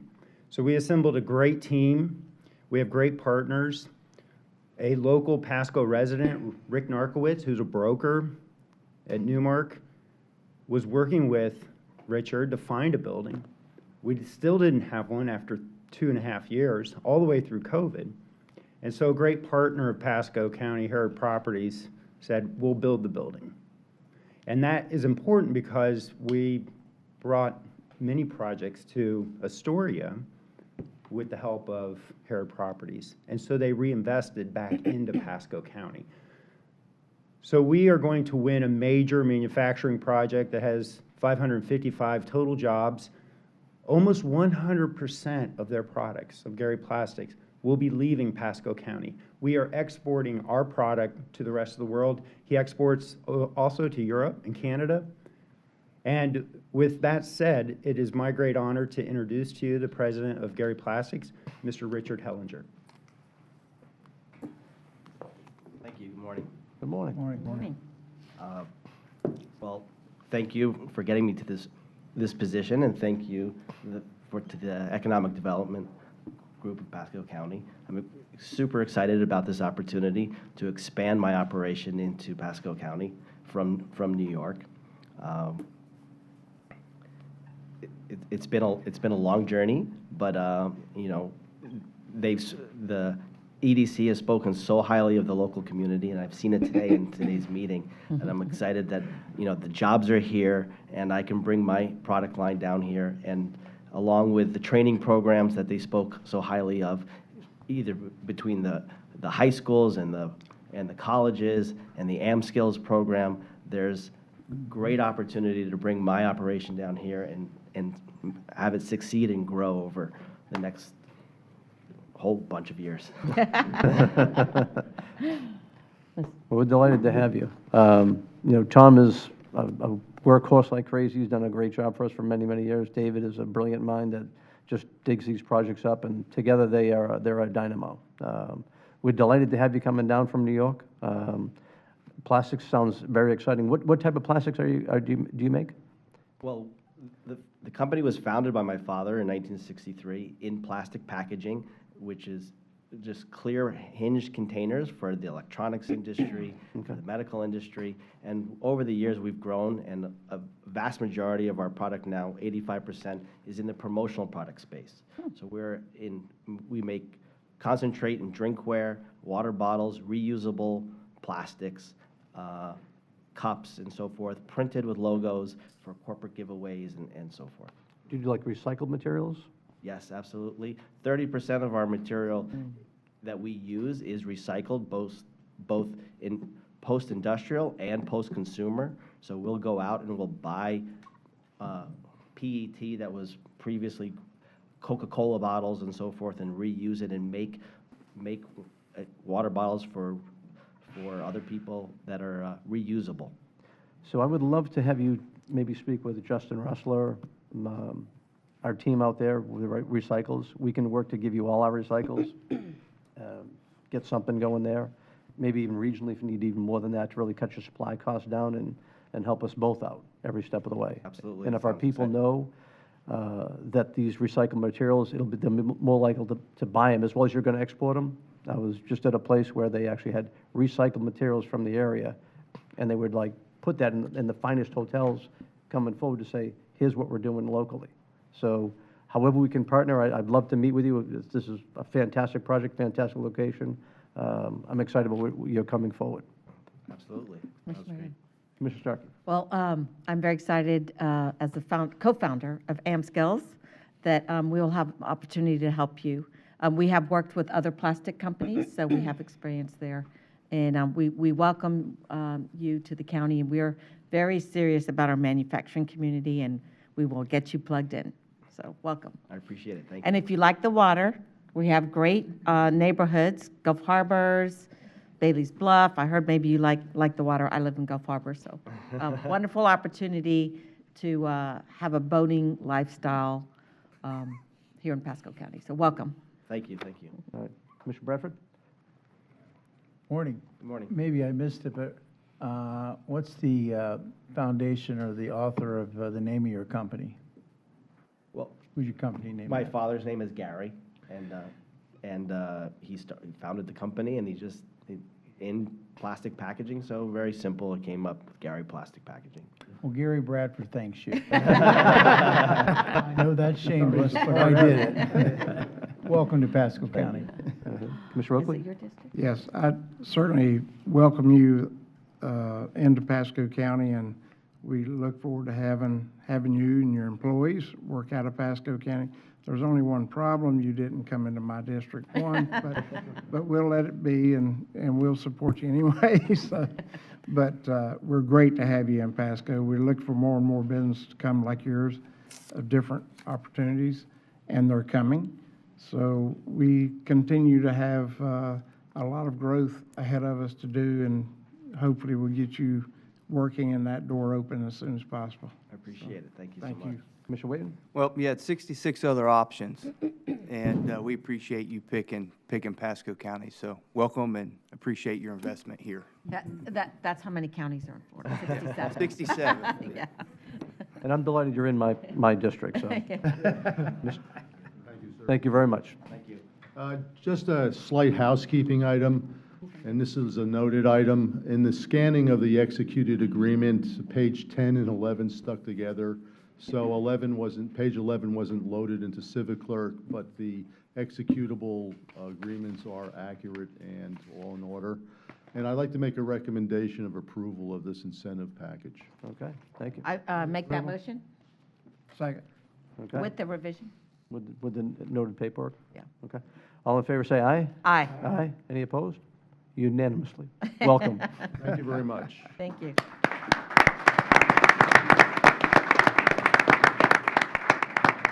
All right, and now we got R90, oh, did you picture? Yes, sorry. Go take a picture. Yep.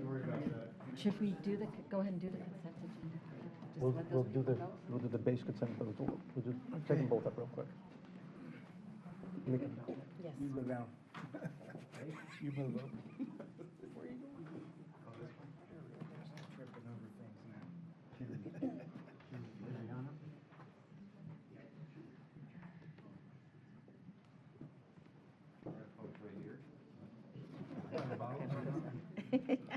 Turner's blocking me. Perfect, thank you. Awesome. Welcome.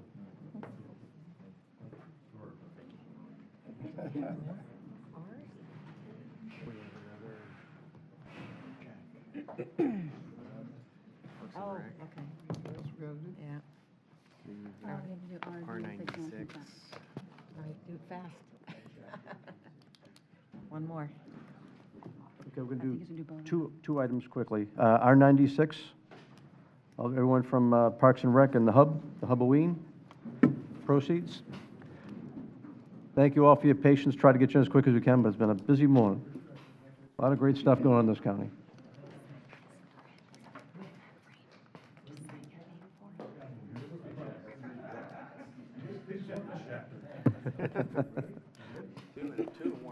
I was going to move you up quick because you were the check, but Gary's plastic, so he outranked you. All the checks first, guys. All right, thank you, Board of County Commissioners. I prepared a 43-minute speech. I'm kidding. I apologize.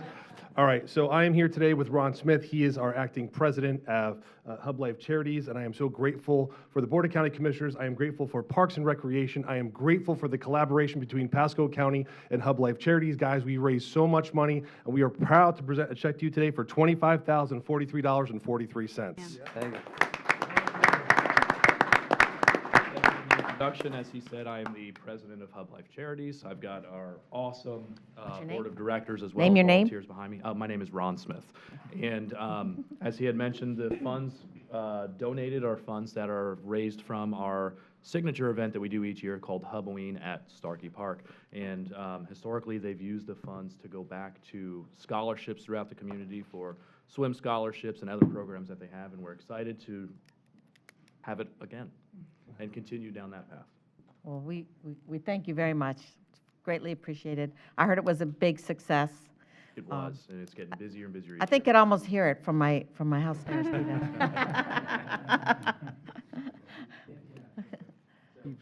Good morning, Keith Wiley, Director of Parks, Recreation, Natural Resources. Obviously, I want to thank the Hub, all its members, and of course, my team out there at Starkey Wilderness Park, because it is a true collaboration. Without everyone involved, it would not be a successful event. So thank you very much. Thank you, guys, and it's great to see new faces on the Board of County Commission. and the old Wait a ones as minute. well. Let's see that photo. All right, you For all these old faces. Thank you. Up again. It's not normally like this. It's a crazy morning. Is it always this many pictures? My lipstick's long gone. And it's in the card. There you go.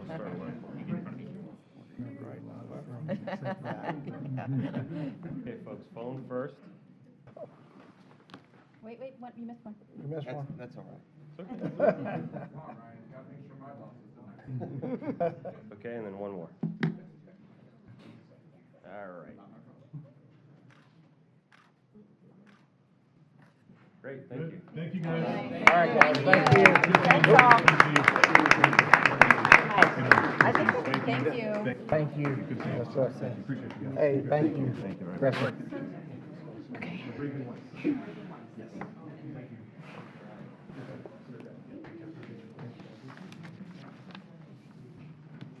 First, what am I writing for?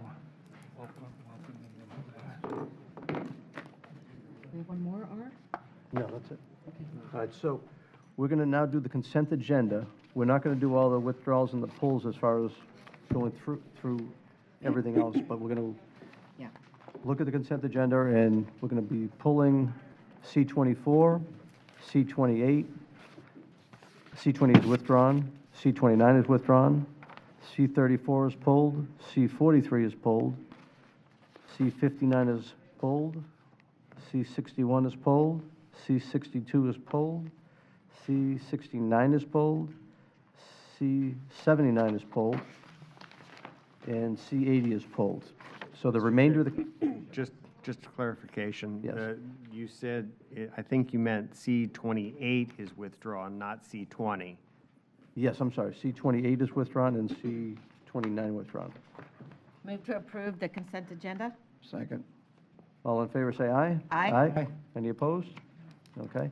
And we'll deal with the other items after the public hearings this afternoon. Thank you all. Have a great morning. Okay.